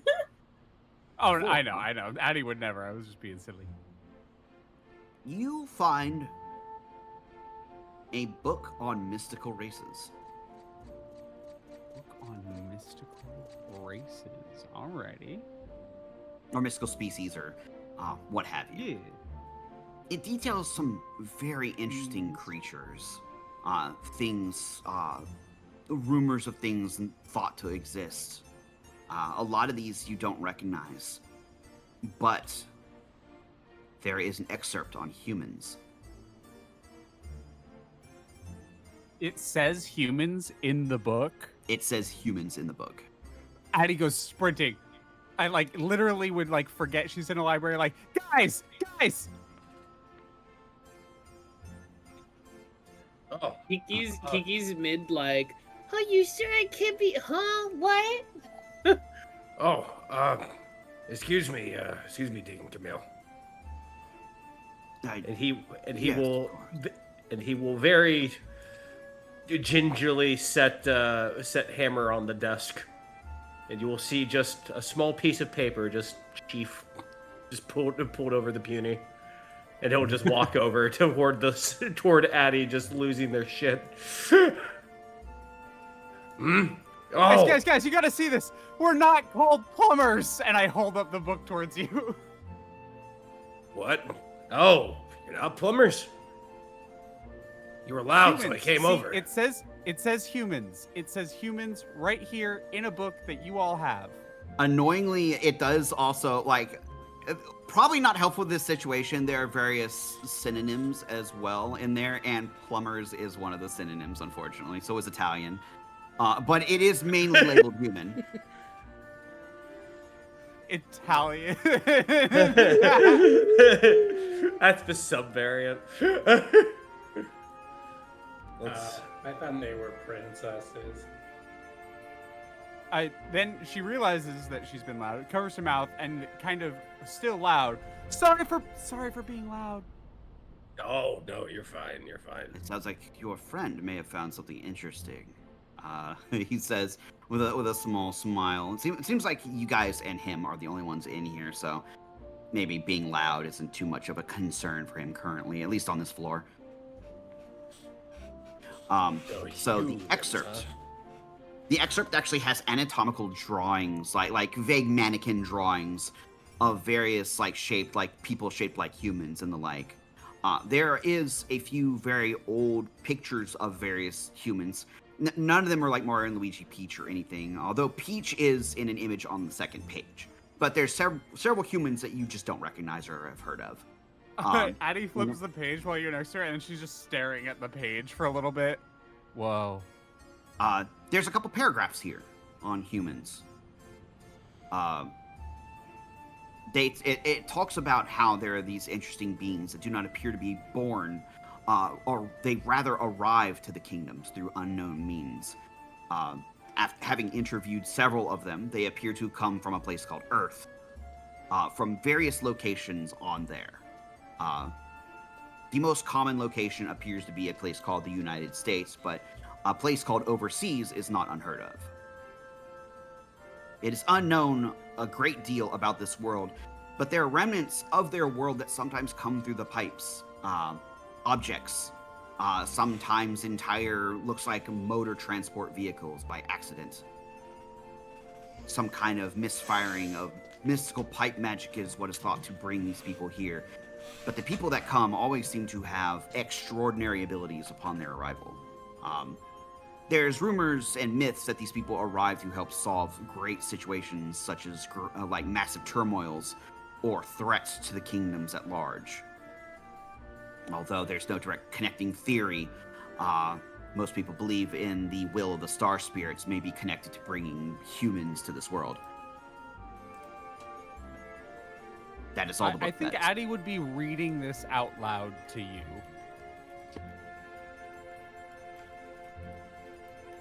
The United States. Neat. Overseas. Yeah, it sucks. I went to a place that had lava for a floor. Literally, the floor is lava. Potaboos bouncing out of everywhere. Oh, the burns. Yeah, no, not different kind of bad. Very different kind of bad. Oh. The book does, Tax in its season. second page, has a picture of Mario, Luigi, and Peach on it. Saying these are some of the more known current existing humans, naming Mario, Luigi, and her Radiance Princess Peach. There are a few others known, but no good photographs have been taken of them. They only estimate a dozen or so humans are currently in the kingdoms at large currently. Sighting one is an extreme rarity. Oh. Well, that makes sense. I've hardly seen anyone else other than the posters of Mario and Luigi posted around. I'll tell you what, other than Peach and everything, you might be he thinks, fourth. Yeah. There's obviously others like in lore, like Daisy, Wario, Waluigi. Right. I kind of put in canon. I know I might get shot for this, but I do consider some of the humans from Mario Golf in as well, so they're probably around somewhere. I can't wait for the hidden boss that's just me fighter. I think Addie just keeps she's staring at the spot on the screen that says that they are sent here or come here or brought here by the star spirits during times of great turmoil and need. And she would just kind of whisper that half under her breath, loud enough that you would hear, but just times of great need. Huh. You know, you might be tired of the weird stuff happening lately.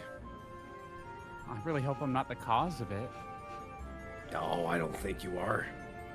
If it means anything. What's that word? Constellation? If it's any constellation, I think that's right. Consolation, but yeah. Yeah, no. The constellation might be the word here because of how much star shit y'all use in your language. No, the stars are really important around here. I learned something too. It's actually kind of a reason I kind of like being here. All sorts of stories and things to go ahead and read up on. The coin's not bad either. So yeah, this place human, is really huh? cool. Yeah. Human. Huh. I'll remember that. Huh. If it makes you feel, better and everything. I will say it makes me feel like less of just a novelty creature. I appreciate it. Hey, no problem. Besides, if I ever see Mario, I get to say, "Hey, human." That'll be fun. And he'll just walk away, just recite himself, going, "Hey, human. Hey, human. Hey, human. As you're walking away. Hey, human." Addie kind of clutches the book kind of close to herself for just a second before walking back to meet up with everyone else. Okay.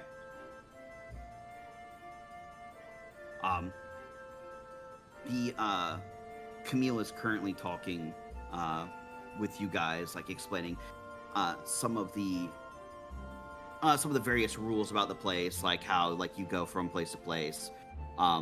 Like you can make sure that you have like some guest passes like drafted up for you by the morning. He'll make sure to get you some rooms that you can stay in temporarily. And then when he sees you walk up, Addie, you see Camille say, "Who is that? Are they with you as well?" Oh yeah, that's Addie. They got really caught up in all the books around here. Books are kind of a thing they like, I think. Sorry for the noise. I'm a big fan of reading and writing, and it's not every day you get to check out a library in a different world. Addie, was it? Could you come closer? Yeah. Happily. Hi. Pleasure to meet you. Addie, as was said.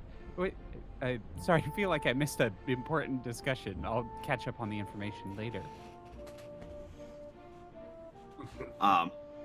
He would like slowly, very slowly, make his way toward you, like around the gathered group.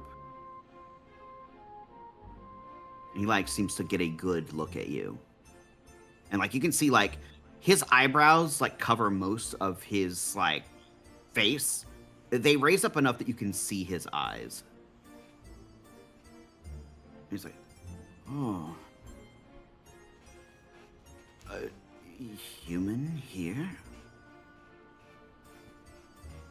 Yeah, I'm getting the sense that that's not a good thing. And she holds out the passage that like she has sort of you know the thing where she's like keeping her finger on the page of the book even though it's like half closed.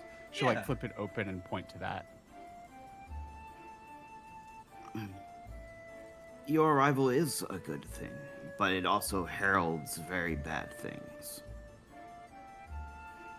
At least that's what I believe. There's no true evidence to whether or not the arrival of humans connects to the will of the star spirits, but it's what everyone believes, and belief is strong in this place.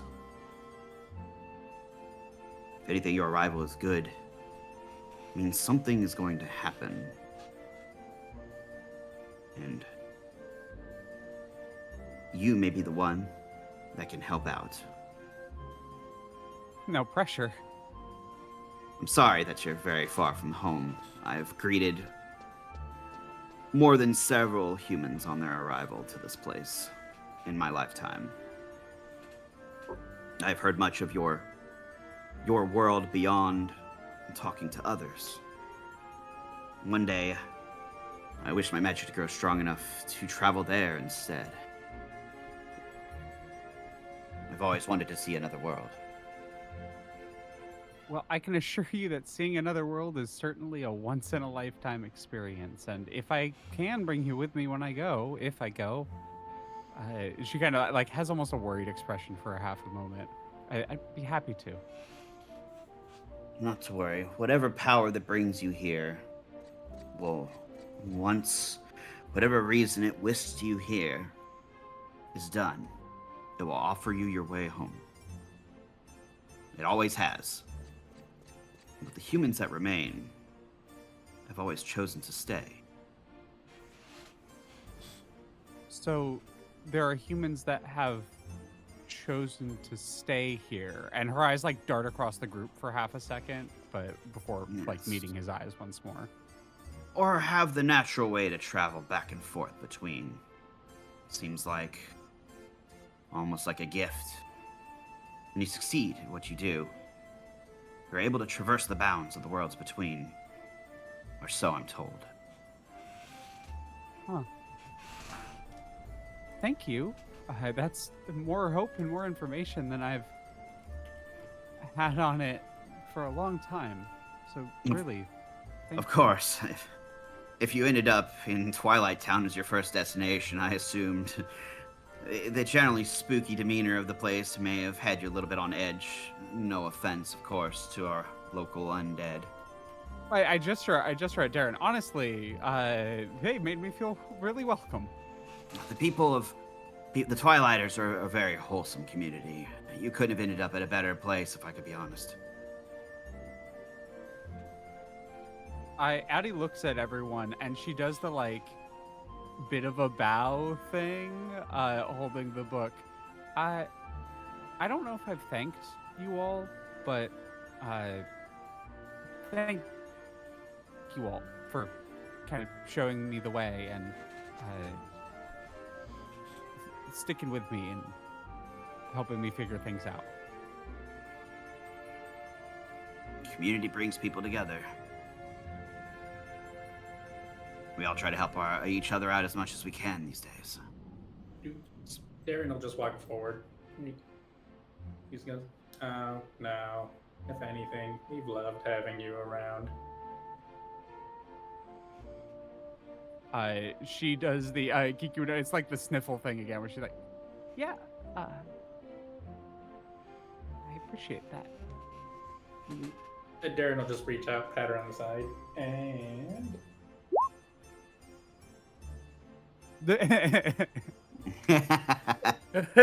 Whoa. I appreciate the your blessings are always nice. Sorry. She does the like crisscross, like she sits down kind of in the group. But I don't mean to ramble. I unfortunately have things to do. So I will make sure that I will get some Magic Koopas to show you to some staying quarters. Unfortunately, guests that are not properly employed here, I will state, have a 3-day limit allowed to be on the properties, the Turtle Keys Academy. If you can find some sort of evidence on these, I think they call themselves Stellars, that they have done wrongdoing within this time frame, we will be sure to apprehend them, and you will be suitably rewarded for having thieves and ne'er-do-wells in our midst that purposely make other people's lives worse outside of what they learned from the academy. Meanwhile, while you stay here, while you cannot attend classes to learn magic, you may be able to learn your own magic by using our libraries, doing your own studies, and you are welcome to use our shops as you see fit with your own coin. You may also be able to find some odd jobs here and there to make some extra, like Locke does.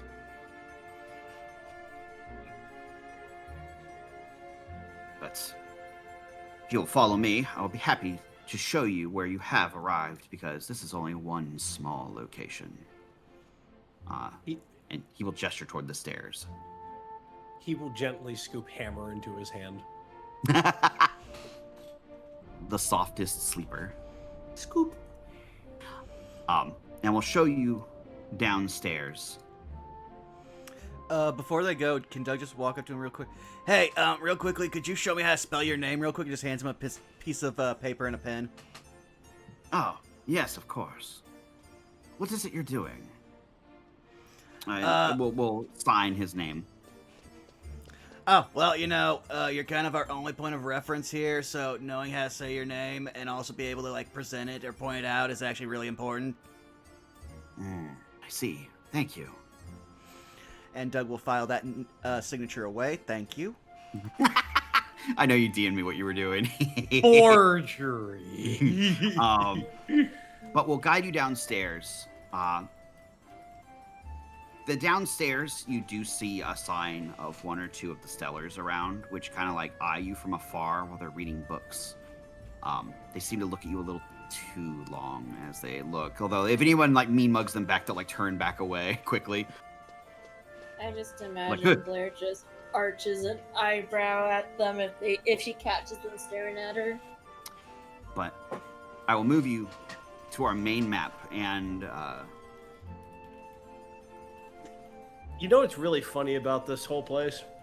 what's that?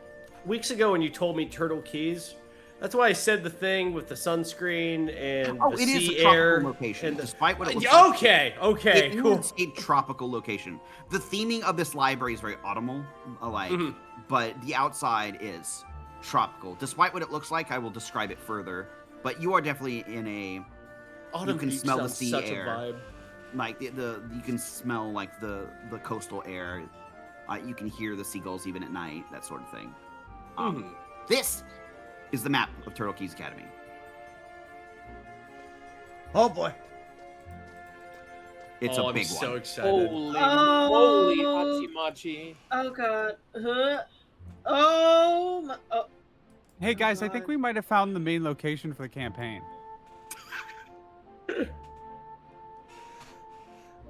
Where was this when we were doing a magic school campaign? Now, if you look very far on that farthest floating rock, you will see a single whack-a-head somehow on it. Oh my god.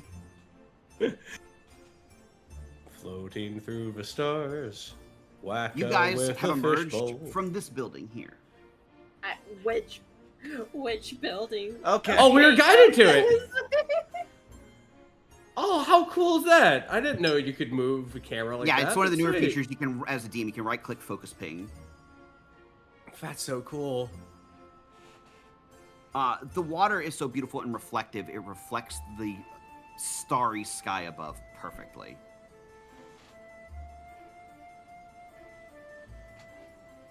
So cool. I love this map. This map is from Burrowbound, a Patreon that involves doing entire cities, including the interior maps of most of the major buildings. That's so cool. Yeah, this is their Arcane University map. But outside, you see mostly buildings made of marble and blue roofing with brass or gold accents. There are all kinds of strange implements and antennae, like hanging from various buildings. The streets are very quiet, but they are all lit with magical street lamps. The place is brightly lit despite being, like, in the middle of the night. There's little coastal waterways that are almost like similar to Venice, with little like boats that seem to float just above the water rather than in it. There is the sense of old knowledge here. That many a generation has passed through these streets in pursuit of betterment, knowledge, fame, or infamy.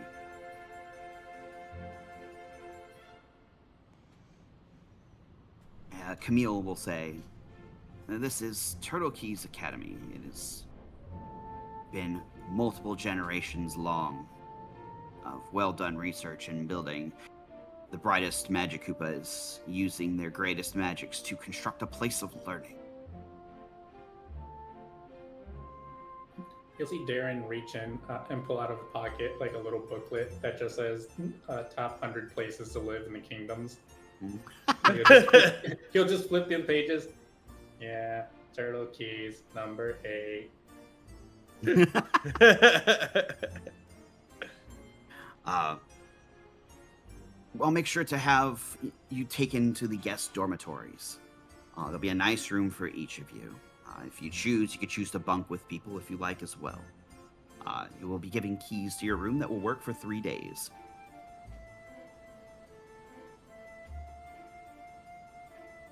Meanwhile, and he would gesture with like a wave of his wand, like producing like a little magical arrow. If you wish to visit the shops in the cafe, over near the Arbitory, down here is where you will find them.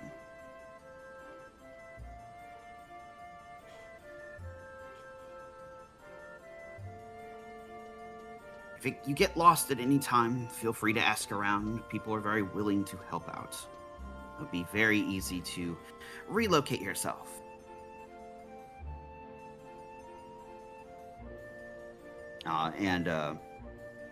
He also says, I don't have them on hand, but I know there are several kiosks that also have maps to the place, should you get lost further. Is there anything else I can help you with this evening?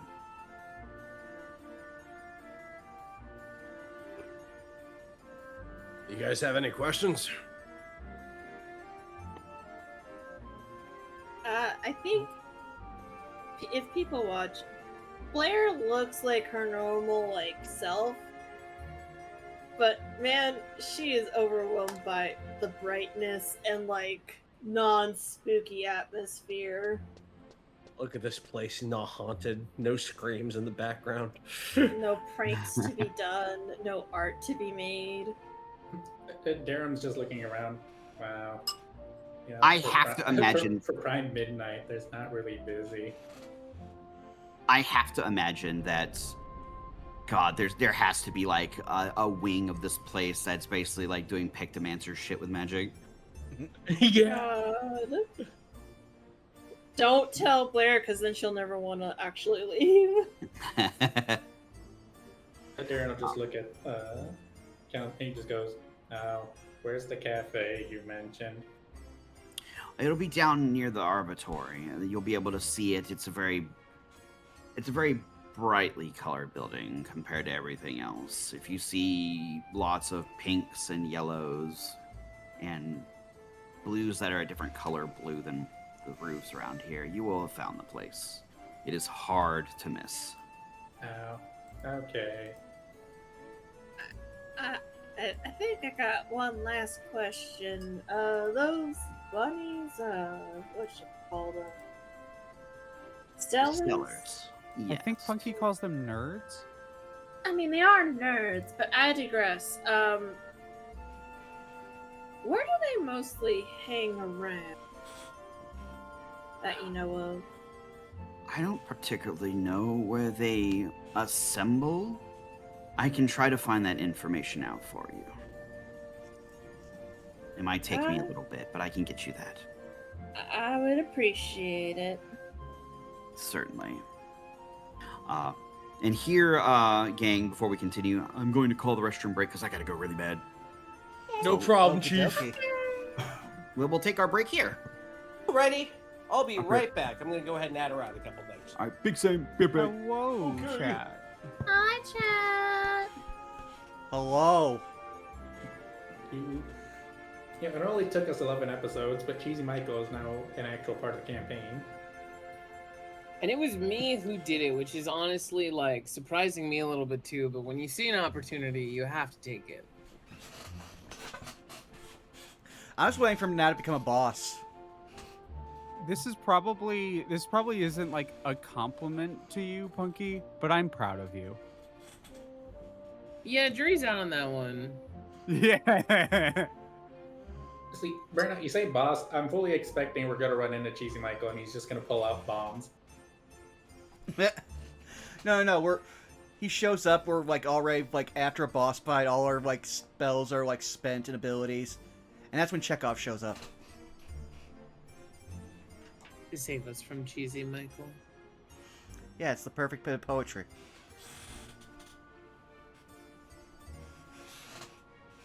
All right, But and hey, we'll also Chad, be hope right you're having a good time.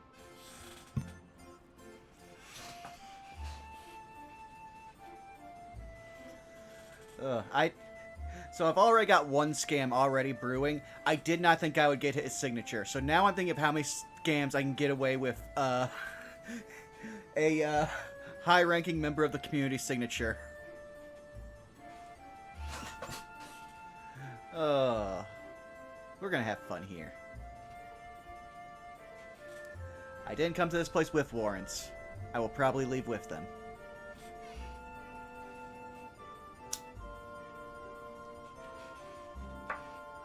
I should grab a soda real quick before I scheme.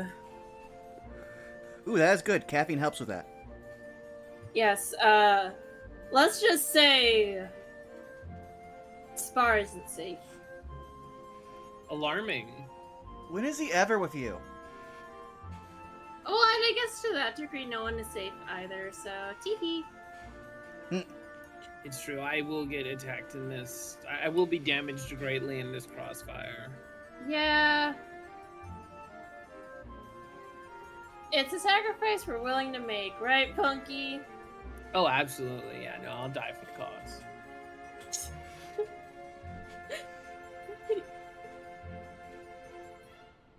Oh yeah, 100%. I'll die. Don't worry, Darren won't let you. ominous and terrifying. The hilarious thing is I obviously picked the wrong subclass for this because my entire subclass is built around my character actually dying. Also, Hey, what up, I'm back? Also, Spar, if you're seeing this and listening to this, you are not safe. Oh, there you are. You're never safe. God, between this session and next, now I have to now craft because, Punky, you're not gonna be safe in Liminal tomorrow. I'm gonna teach Momo how to make like guns for that bullets for their gun, and it's over for you. Because now I've got to craft lore for Cheez-E Mikes in universe because you had to open your goddamn mouth. You know you're gonna have a great time making lore for Cheez-E Michaels. I've got to get like art for general. Cheez-E Michael now. Though it's obviously gonna be a mouser, a little mouser. I was gonna say, are they gonna be the little mouser, or are they gonna be the mouser from? I don't know. There's a Super big part Mario of me 2. that wants to like merge like the big mouser from 2, and like give him like some Biggie cheese like stuff to him. Oh my god. That would Hey, be if you so need good. help with that, Skelly, Biggie cheese. Yeah, Biggie cheese.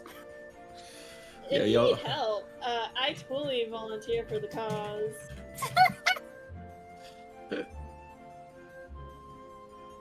It's a food from Subcon, right? Mm-hmm. Subcon is a place. It is, for in lore purposes, it's not from Subcon, but like some of the races have emerged from Subcon, which is weird. Subcon is like the astral plane. I've basically written in a way. Okay.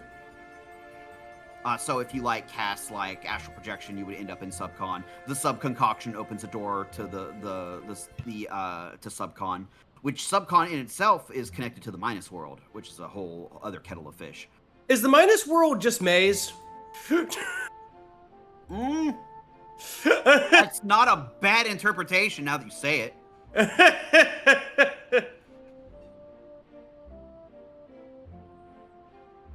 Oh yeah, I've written shit. There's a cosmology thing that I've written for this game, conjoining multiple things from other games. Not Mario Backrooms. I was gonna say, but does it connect to the Waka world? to the. Funny enough, before the events of the Cosmic Star, there was just like one Waka left. Now there's a bunch of them. Yeah, I know. I'm just imagining Waka World is where they open their mouths. It's where they go. It's suspiciously dry. Exactly. Okay, he's back. Oh my god. All right, I just need another minute or two, and then I'll be ready. I mean, yeah. Everybody has to go ahead and just like decompress after. I have to, Cheez-E I Michael. have to decompress from sudden like Cheez-E Michael lore. Also, wait, you know what will help with that? Hold up. Yo, nice. Let's go. Let's go. A crisp one. Clean. All right, hang on. I gotta do one thing though, real quick. Are you gonna open a cold one too? Is everybody getting crispy? I'm not. What the... Oh. Also, I can't believe you're adding to the Cheez-E Michael universe. I had to go. I also want to just throw something out to, like, specifically to Spar. So you know how we were talking about Sonic crossovers in your stream before I jumped over for here? Almost immediately after that, I was immediately throwing 3 Sonic crossovers on Instagram, at least one for a Mahua. So, you're never safe. Oh my god, there's already someone drawn eating Cheez-E Michael. Yeah, I see. Something on stream with him. Yeah, somebody Already, eating a that's bag of Cheez-E so Michaels. fast. Damn. I Like, can't tell you guys how much I love, like, in our little corner of the internet, how much we do like the cross stream bullshit. like a week or two ago, we were watching Spar's stream in like Liminal Industries and Minecraft It's so using funny. waterframes, It's so funny. and we were doing the back and forth shit there, and now like we're doing back and forth shit with him on here. Damn. Oh, I always love the cross pollination bits.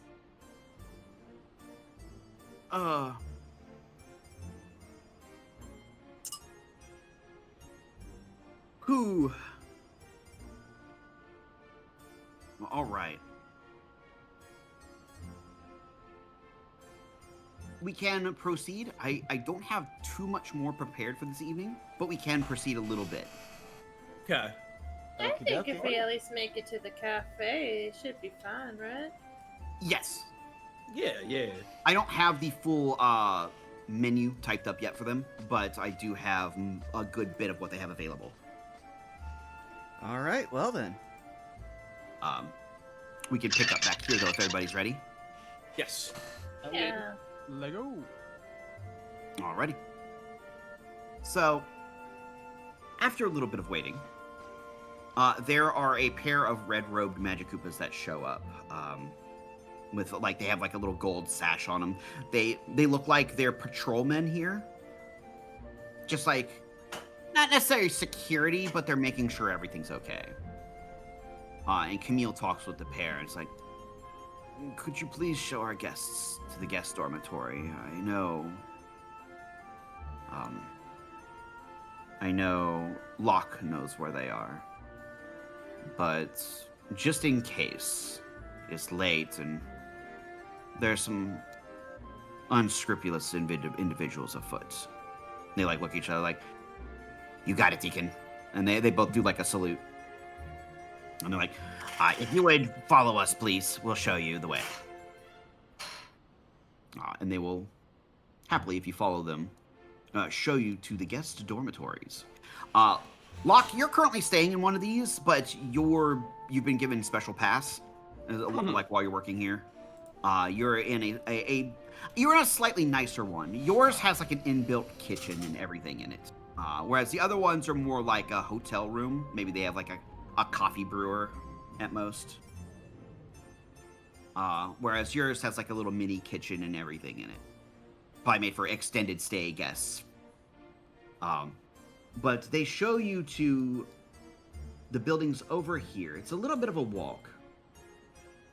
But they show you to these buildings right here that are kind of like going in this crescent shape. Right in here. I know the ping's kind of small, so it's harder to see. But they're these like condo buildings that look like they have like 8 rooms per building. And your party is essentially assigned to the same building that Locke is currently staying in. And each of you are given a very nice room. It's like a studio apartment size. It's got its own like private quarters, and its own like restroom each. The linens are very nice. The place is like magically lit with like crystals, like kind of like socketed in the wall. That sort of has like a dimmer switch that like dims the magic to them. And so they can put off. Not only does it do like a dim blue light, but you can actually set the color of the light a little bit. Like you ever see one of those little like mini controls on like lights that people have that they can set like 9 different colors of the lighting. So like Darren, there's absolutely a setting that like hits like the perfect like dusky orange color that the light can put off. So it feels a little bit like home. I was gonna say Darren doesn't even look at the switch. His hand just goes up automatically and finds it immediately. And so each of you can like kind of like adjust the place to your liking and everything. They unfortunately don't have any like televisions or anything. They do have a radio, it looks like. Some sort of like radio intercom that can be set to like put out music, or in case like there's also like an announcement channel. It looks like you could tune into for announcements about the academy and everything to keep up to date with stuff going on, maybe events, stuff like that. Kind of plays little like, I would say like almost like lo-fi Mario music, I guess, would be coming through it a little bit. But other than that, it has like a coffee brewer and like a mini fridge to store anything you like. There's a pair of chests to put your belongings in. The beds are all queen size. They're very big and very comfortable. They are all kind of the ceilings kind of have the cross vaulting on them, you know, where they have like the wooden beams like going in like lattice work patterns on the ceiling. I would almost give it like I wouldn't say it's called a Victorian flair, but it definitely is kind of like evoking that, like almost like magical Victorian, I guess, on the interior styling of like kind of like the wainscoting on the sides of the walls and everything. Looks like a ritzy ass hotel room. And each of you get your own, unless any of you want to bunk up. The queen size beds are big. Well, I would assume Blair's gang is staying with Blair, so. Yeah, they'll absolutely like hang with you.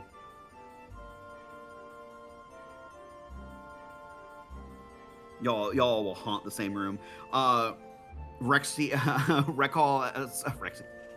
and Brixie fight over what color to display. Meanwhile, Spike is like, I'm gonna haunt the fridge. Good choice, good choice. I call dibs on haunting the bed. Addie in another room entirely goes, why do I get the weird instinct to haunt something in here?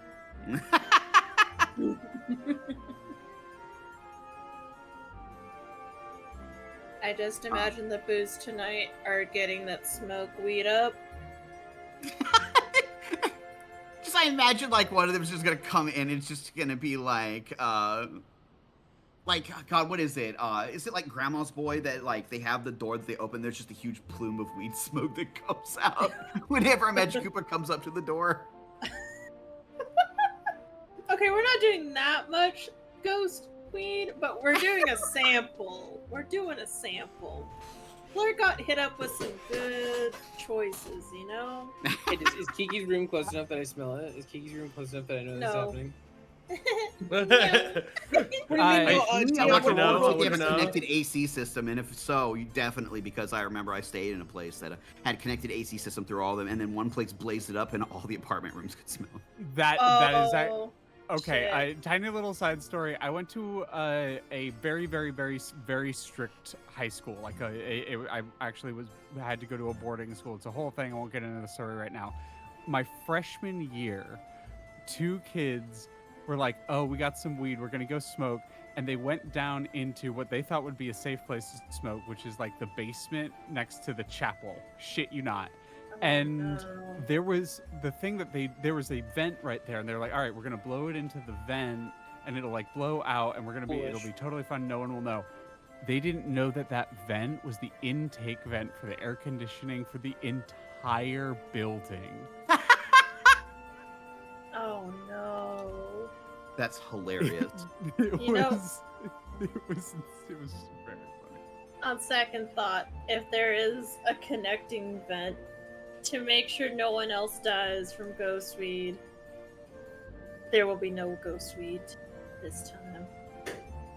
In Addie's room, Addie looks around and having been nominated as given the gift of honorary boo, she doesn't have ghost weed. She has ghost Delta H, and she pulls some of that out. Where'd you get that? It's just ghost weed, but also like artificial ghost weed that doesn't kill you. Oh, then it's weak as shit. Oh yeah, it's Delta H. It's fucking nothing. Yeah. But would you rather have weak and not die, or have strong and fucking die? Strong and me personally, Leah, strong and fucking die, but like that's a different story. The forever high. But you all are able to settle down and have yourselves a fantastic rest. And obviously this will be a long rest. In fact, it's such a good rest that it's one of those types of beds you guys sink into and you pass out like almost immediately. I was gonna say, if anyone walks into Darren while he's in his room, the lights are dimmed down. And if anyone looks at him, he's sleeping, but he's floating a foot above the bed, just over the board. It's like the SpongeBob like hovering, glowing. That's what I was thinking too. Oh my god. Who else got nominated or who else became honorary Boos? Oh, who I did. Darren, Locke did. I would go into Darren's room and see that and then be like, Darren, are you alive or is that are you full ghost now or? His eyes would open and he would just straighten up and then sink back down. Oh, okay. That was cool. What was cool? You were floating? Did you not know you were floating? He looks down. Then you see a moment passes and he starts floating again. Oh, that's new. That's really cool. I was expecting Darren to say no. That's scary. I'm getting stressed, Daddy. Since you're already a little high, the booze in the place gave me this Ghost Delta H. Do you want some? Darren will look at it, and then he'll just look at you. I'm sorry to say, this isn't anything. And she's looking at it, and like she looks at the little thing. It's just mint in a bag. I was gonna say it's just pine needles and mint in a bag. This is just a baggie full of ghoul-regano. What the hell? Ghoul-regano. Oh my god. Okay, I'm gonna make Ghoul-regano. I'm gonna make that a cooking ingredient. Fuck you. Yeah. Ghoul-regano. I'm gonna have to get Spar to draw that too. Fuck. And Darren will just reach out and pat Addie. Yeah, they like to hand this out to anyone who tries to get the real one. Oh, I thought that was like part of the like. Oh. Damn, it's been a long time since I've been high. Darren will just cast calm emotions. Me too, Addie. Thanks, Fringe just the Joe Stone hand on shoulder meme to Leah. Yeah, totally. Me too.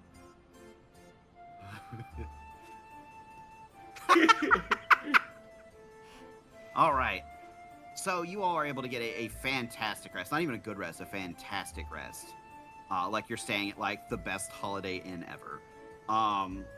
And not only do you get a long rest, but you all will get 6 temporary hit points that lasts until your next rest, essentially.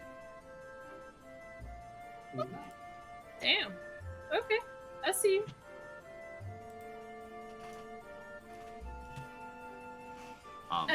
I will say, after what is considered a long rest, I feel like the Boos are gonna get restless because you don't really need a sleep? Question mark? Yeah, like you guys like chill out for like you guys mostly mellow out to get your long rest. So early on, like I bet the gang will probably get like bored and start like venturing out nearby. They do come back after a bit, and they do tell you about, like, they actually seen a boo or two here. Oh, I was gonna say Blair's joining them, like... Oh, you are? Okay. Yeah, she's... Turtle Keys is getting some new art. Yeah, Turtle Keys is getting some new art. Oh, okay, you're gonna canvas some places. Okay. She's getting restless, and in a bright place, like, she needs something, you know?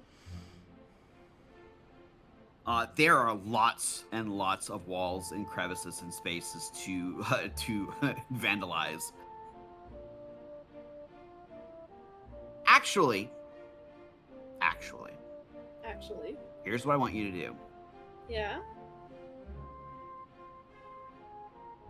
You can decide this. You can decide this post-session between the weeks, but I want you to pick 3 locations that you guys vandalize, or like put graffiti on while in the early AM. Okay. Most of these places do have very tall walls. Like for instance, most rooms, even your rooms that you're staying in, have about a 9-foot tall ceiling. Like these buildings are very tall. That is so tall. And most of them are white brick or white marble sidings, like similar type of like white substance siding. So they make for great canvases. Color sticks out easily here as long as it's not white or blue. Green also in some places. There's a lot of beautiful foliage and flora too. So anything that uses like warmer colors is just gonna pop. Oh, that's giving me a dangerous homework assignment. If you need more details on locations, you can tell me post like after session. We can talk anytime after the week during the week. But there's tons of spots. You can look at this place. There's all kinds of places under bridges, under awnings, sides of buildings, Nooks, outcroppings. The giant meteor over on the right-hand side. You know, there's tons of places. Wow, Lucky Koopas, they're getting their own What do you Blairs. mean oh, that's rad. Yeah, they're getting their own Blair art, like 3 of them too. Like, Be grateful, you Philistines. But you all are able to wake up and or meet up in the morning at about 9 a.m. Whether you want to be woken up or not, the intercom does automatically cut on and kind of like starts playing like some very lo-fi like Mario music, and like does like a wake up chime. It can be silenced easily and it won't bother you again. But what it does is it activates, it plays like a little bit of music, and then it cuts to the channel that does like the daily updates and stuff. It's not overly loud, but like, you know, it's like music playing on the radio nearby. I have a funny feeling like Blair and the gang are like mid graffitiing while this goes off. And then just kind of shrug and continue on their way. Yeah, you do notice while you're out and about too that some of the light poles have like radio intercoms, and they are like broadcasting what's coming out of that, announcements and updates. It's mostly talking about unique events for the day, which I will have a list of these when we adjourn next time. Unfortunately, with the job search, I didn't get all of this finished. So, but essentially, each day that goes by, there'll be like you can check out one of the unique events or some other stuff going on. You can look into like stuff to do with the Stellars. You can go shopping. You can do all kinds of stuff. Essentially, it's gonna be kind of like no holds bar. What's the gang gonna go out and do? Run for a couple days. But in the early morning, one of the Magic Koopas does swing back by the building and rounds y'all up. When it gets near the rooms where they blaze up, you can hear the damn.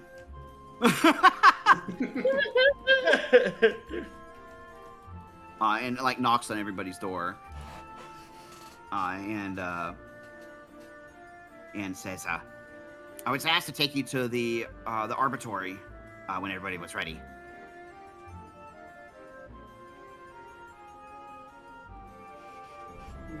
Darren emerges from his room, which now just looks like it's the lighting of a horror scene coming from behind him. He now has a different Hawaiian shirt.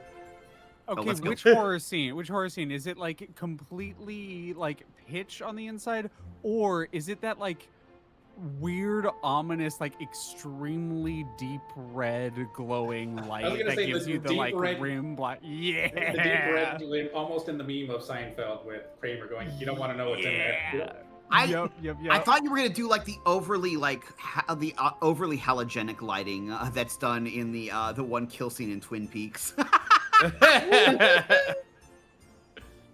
No, it's just a red-orange light and the dark figure emerging, just the eyes, and then you just see Darren.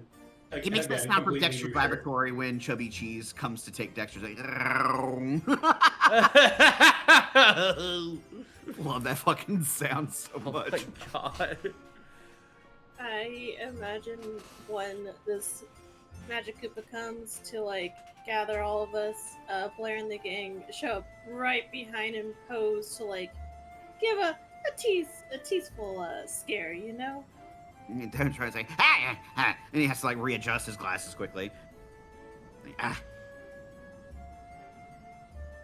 already get enough of that from the dark booze. Ugh. Oh, there's dark boots. You're gonna have to introduce us to them. Yeah, we got some boo understudies in the necromantic department. Make note of that, boys. Very quick But, scribbling and in notepads. Where do they store them? You decide, the viewer. But I'm happy to show you guys the way. And once everybody gathers up, he will take you on a small tour through the landscape, kind of like showing and like pointing out some obvious spots. Like points out the building here is the meeting hall, the one with the gold trim roof. As you guys are passing toward the Arbitrary, says most of the events take place here. Whenever anyone calls something, you got to listen to the announcements. Some people like to teach some stuff outside classes. It could be useful. I don't know which of you know how to cast spells or study the arcane, but you never know what you might learn. Yes to the first one, no to the second. But he will take you over toward the Arbitrary, which there's all kinds of beautiful flowers and crops and things growing here, being well tended toward. A lot of Magikoopas and others in green robes. Seems like a lot of like natural magic and transmutative magic is being practiced here. The giant building, like greenhouse building, is even fuller with like lush jungly life and all kinds of like critters you can see flying around in it. A small building at the very edge of the map, right here. It's got the only roof that's not blue or made of glass. The vibe I can describe of this place has the vibe of a Joe's Crab Shack. Yes. The best way I could describe this. Or like a Cody's like Roadhouse like style building. Is this a bad time to say I've never been to any of those places? You've never been to a crabbing house? No. Let me see how else. Has Tweetum's never had Ann Crab? I've had crab, but Let's see. How else can I describe this? So of course Spar raid. oh, hey. Hi guys. Well, welcome in. Thank you for the cursed new food item I have to stat. I do have a quick question about the Joe's Crab Shack. Are we talking West Coast Joe's Crab Shack, or are we talking Gulf Joe's Crab Shack? Because there is a big difference. Gulf. They got a point. Okay. I'm going for the style, the one right off the coast that I've gone to, right near my house. Oh, Just want to make sure. Cheesy Mike saying thank you. So beach shack at low tide. So since Tweets hasn't been to either, I'm trying to describe. Have you ever been to like an eclectic food place that has like some of the walls are like tin, like the corrugated tin siding on purpose? Maybe it's very eclectic, like in decoration made of like wood, parts different, parts stone. Cracker Barrel's another kind of close place. Yeah. Okay. That's kind of what it looks like, except it's also very vibrantly painted colors. Okay. Follow-up question: would this place look like it would sell Cheez-E Michaels? I'm gonna roll a dice.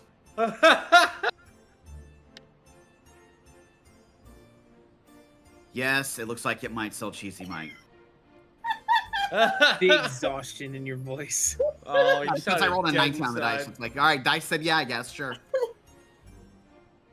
I mean, You said this building's called the Arboreum? The Arbitrary is the general Arbitrary. general location here. None of the buildings are exactly called that. It's just this region, this little like very lush, beautiful spot is called the Arbitrary. Would this be a place where Locke gets tea leaves and whatnot? Yes. Ah, They're probably fantastic. growing some, and you probably come here and ask for clippings. It's almost time to re-up. And because you work here, you don't got to pay for it. You just get it. All right, Hammer, are you ready? I'm ready. I'm ready. You see her just very sleepy-eyed, just like somehow just drag a larger bag than her behind herself and bound in there. Awesome. And then Lock and Hammer are going to be gathering just a wide variety of different clippings for teas. Oh, absolutely. There's all kinds in there. Like, there's spice, there's rooibos, like, there's you name it. Oh, yes. And then after grabbing clippings, I'm going to grab some of that very, very clean water because we live in a fantasy world, so it doesn't have parasites. And then Oh, yeah. The water flowing through here is fresh water from the lake, and it is very clean. There are magical, like, filtration systems at play here. And then I'm going to sit up on that rock, and I'm going to make tea for myself and everybody. Hell yeah. The rest of you are able to see, and you'll get to meet them proper next session. You get to see, like, inside the restaurant here, there is an individual bobbing around in front of, like, a hibachi grill. That you almost think they're, like, goop or made of something like that. Like, they're made of some kind of, like, amorphous substance. But they're also brightly colored and look like some kind of ice cream at best, but they look very excitable and happy. And I will introduce this NPC, and you will get to talk to him next time, because introducing him we will end the session off on. And they look like this. Hey, let me see. Oh, goodness. Oh, I love the art. Art done by that's Mocking Moth cute. again. So, you know how Dre is one NPC I would kill for if they were ever to be sad? This is now a second one. A third, actually. Ribbon is the second one. Sorry, most of the Thank you, NPCs. Skelly. Yeah, of course. This is You were saying tweets. Sorry, I didn't mean to cut. Okay. Oh, you're fine. I was gonna say, most of these NPCs now, I will die for them. So Moth is 3 for 3. Yes. Yeah, Moth has drawn a good number of NPCs, so is Spar, and I've got 1 or 2 from other people as well. This is obviously based off of Fringe may recognize this creature type. This is based off of a Glorp, which is a boss in Superstar Saga. I love Glorps. But yeah, this is Gelato. But yeah, we will close out the session here. I will have all sorts of fun activities and both the restaurant and the magic item shop lists that you can spend your hard-earned coins on, and we'll go from there next time on a Paper Mario and the Cosmic Caper. Starting with a nice bit of tea with Lock and Hammer.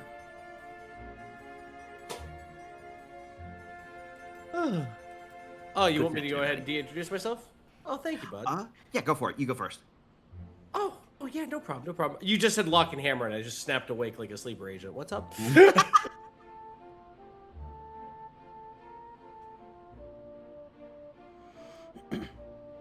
You said Lock and Hammer. What did you say? I'll de-introduce myself. We're fine here. Hi, everybody. My name's Fringe. You can find me on twitch.tv/FringeType, where I go ahead and stream horror games, retro games, RPGs. I've been really on a creature collector kick lately. I've been playing Monster Sanctuary. I have another one I want to play on Friday. But yeah, I do writing, voice acting, I know all kinds of stuff. So thank you very much for being here. I hope you really like Lock and Hammer, and I hope you have a very good rest of your evening. I'm going to go ahead and slide this over to tweets with a plum. There you go. Here you go. That's yours. That's yours. It's my gift to you. Thank you. When I'm not busy eating this plum soon, you can find me over at Blue Sky, where I repost memes and occasionally post art at Blue Sky at Mysteryums. Yes, I can word. Only not distracted by the plum. Pack Tactics is coming up soon over here at Burnout Fawn's channel. And soon going to be in a Sunday campaign over at Santa's Scrimps channel. Yeehaw! More information will come out soon. But in the meantime, you can find me probably hanging out with some lovely people like Punky. That's me. Hey, hi, how's it going? Where'd you get that plum? That looks really good. You know me, I'm full of plums.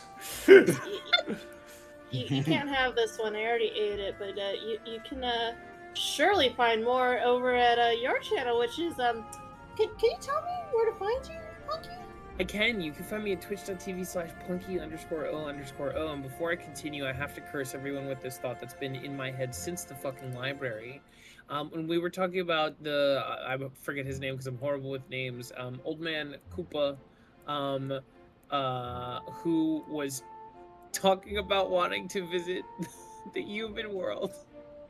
The first image I had in my head was of like a Koopa like pushing aside like a manhole and looking around a highway like an empty highway, like, man, what the hell, this place looks weird, and then a car just Oh my god. Just spins up like in Looney Tunes and just a horribly cursed, miserable Cracked thought. turtle shell on the side of the road. Oh, no. Oh, no. No, that guy would just turn into dust. That guy's barely here. Anyway, hi everybody, I'm Punky. You can find me on my Twitch channel. You can find me on Blue Sky at PunkyPun-KI. I'll be live tomorrow playing Liminal Industries with Skelly, where he's going to arm my girlfriend with bullets to shoot me because I made Cheez-E Michaels real. And you know what? Fair.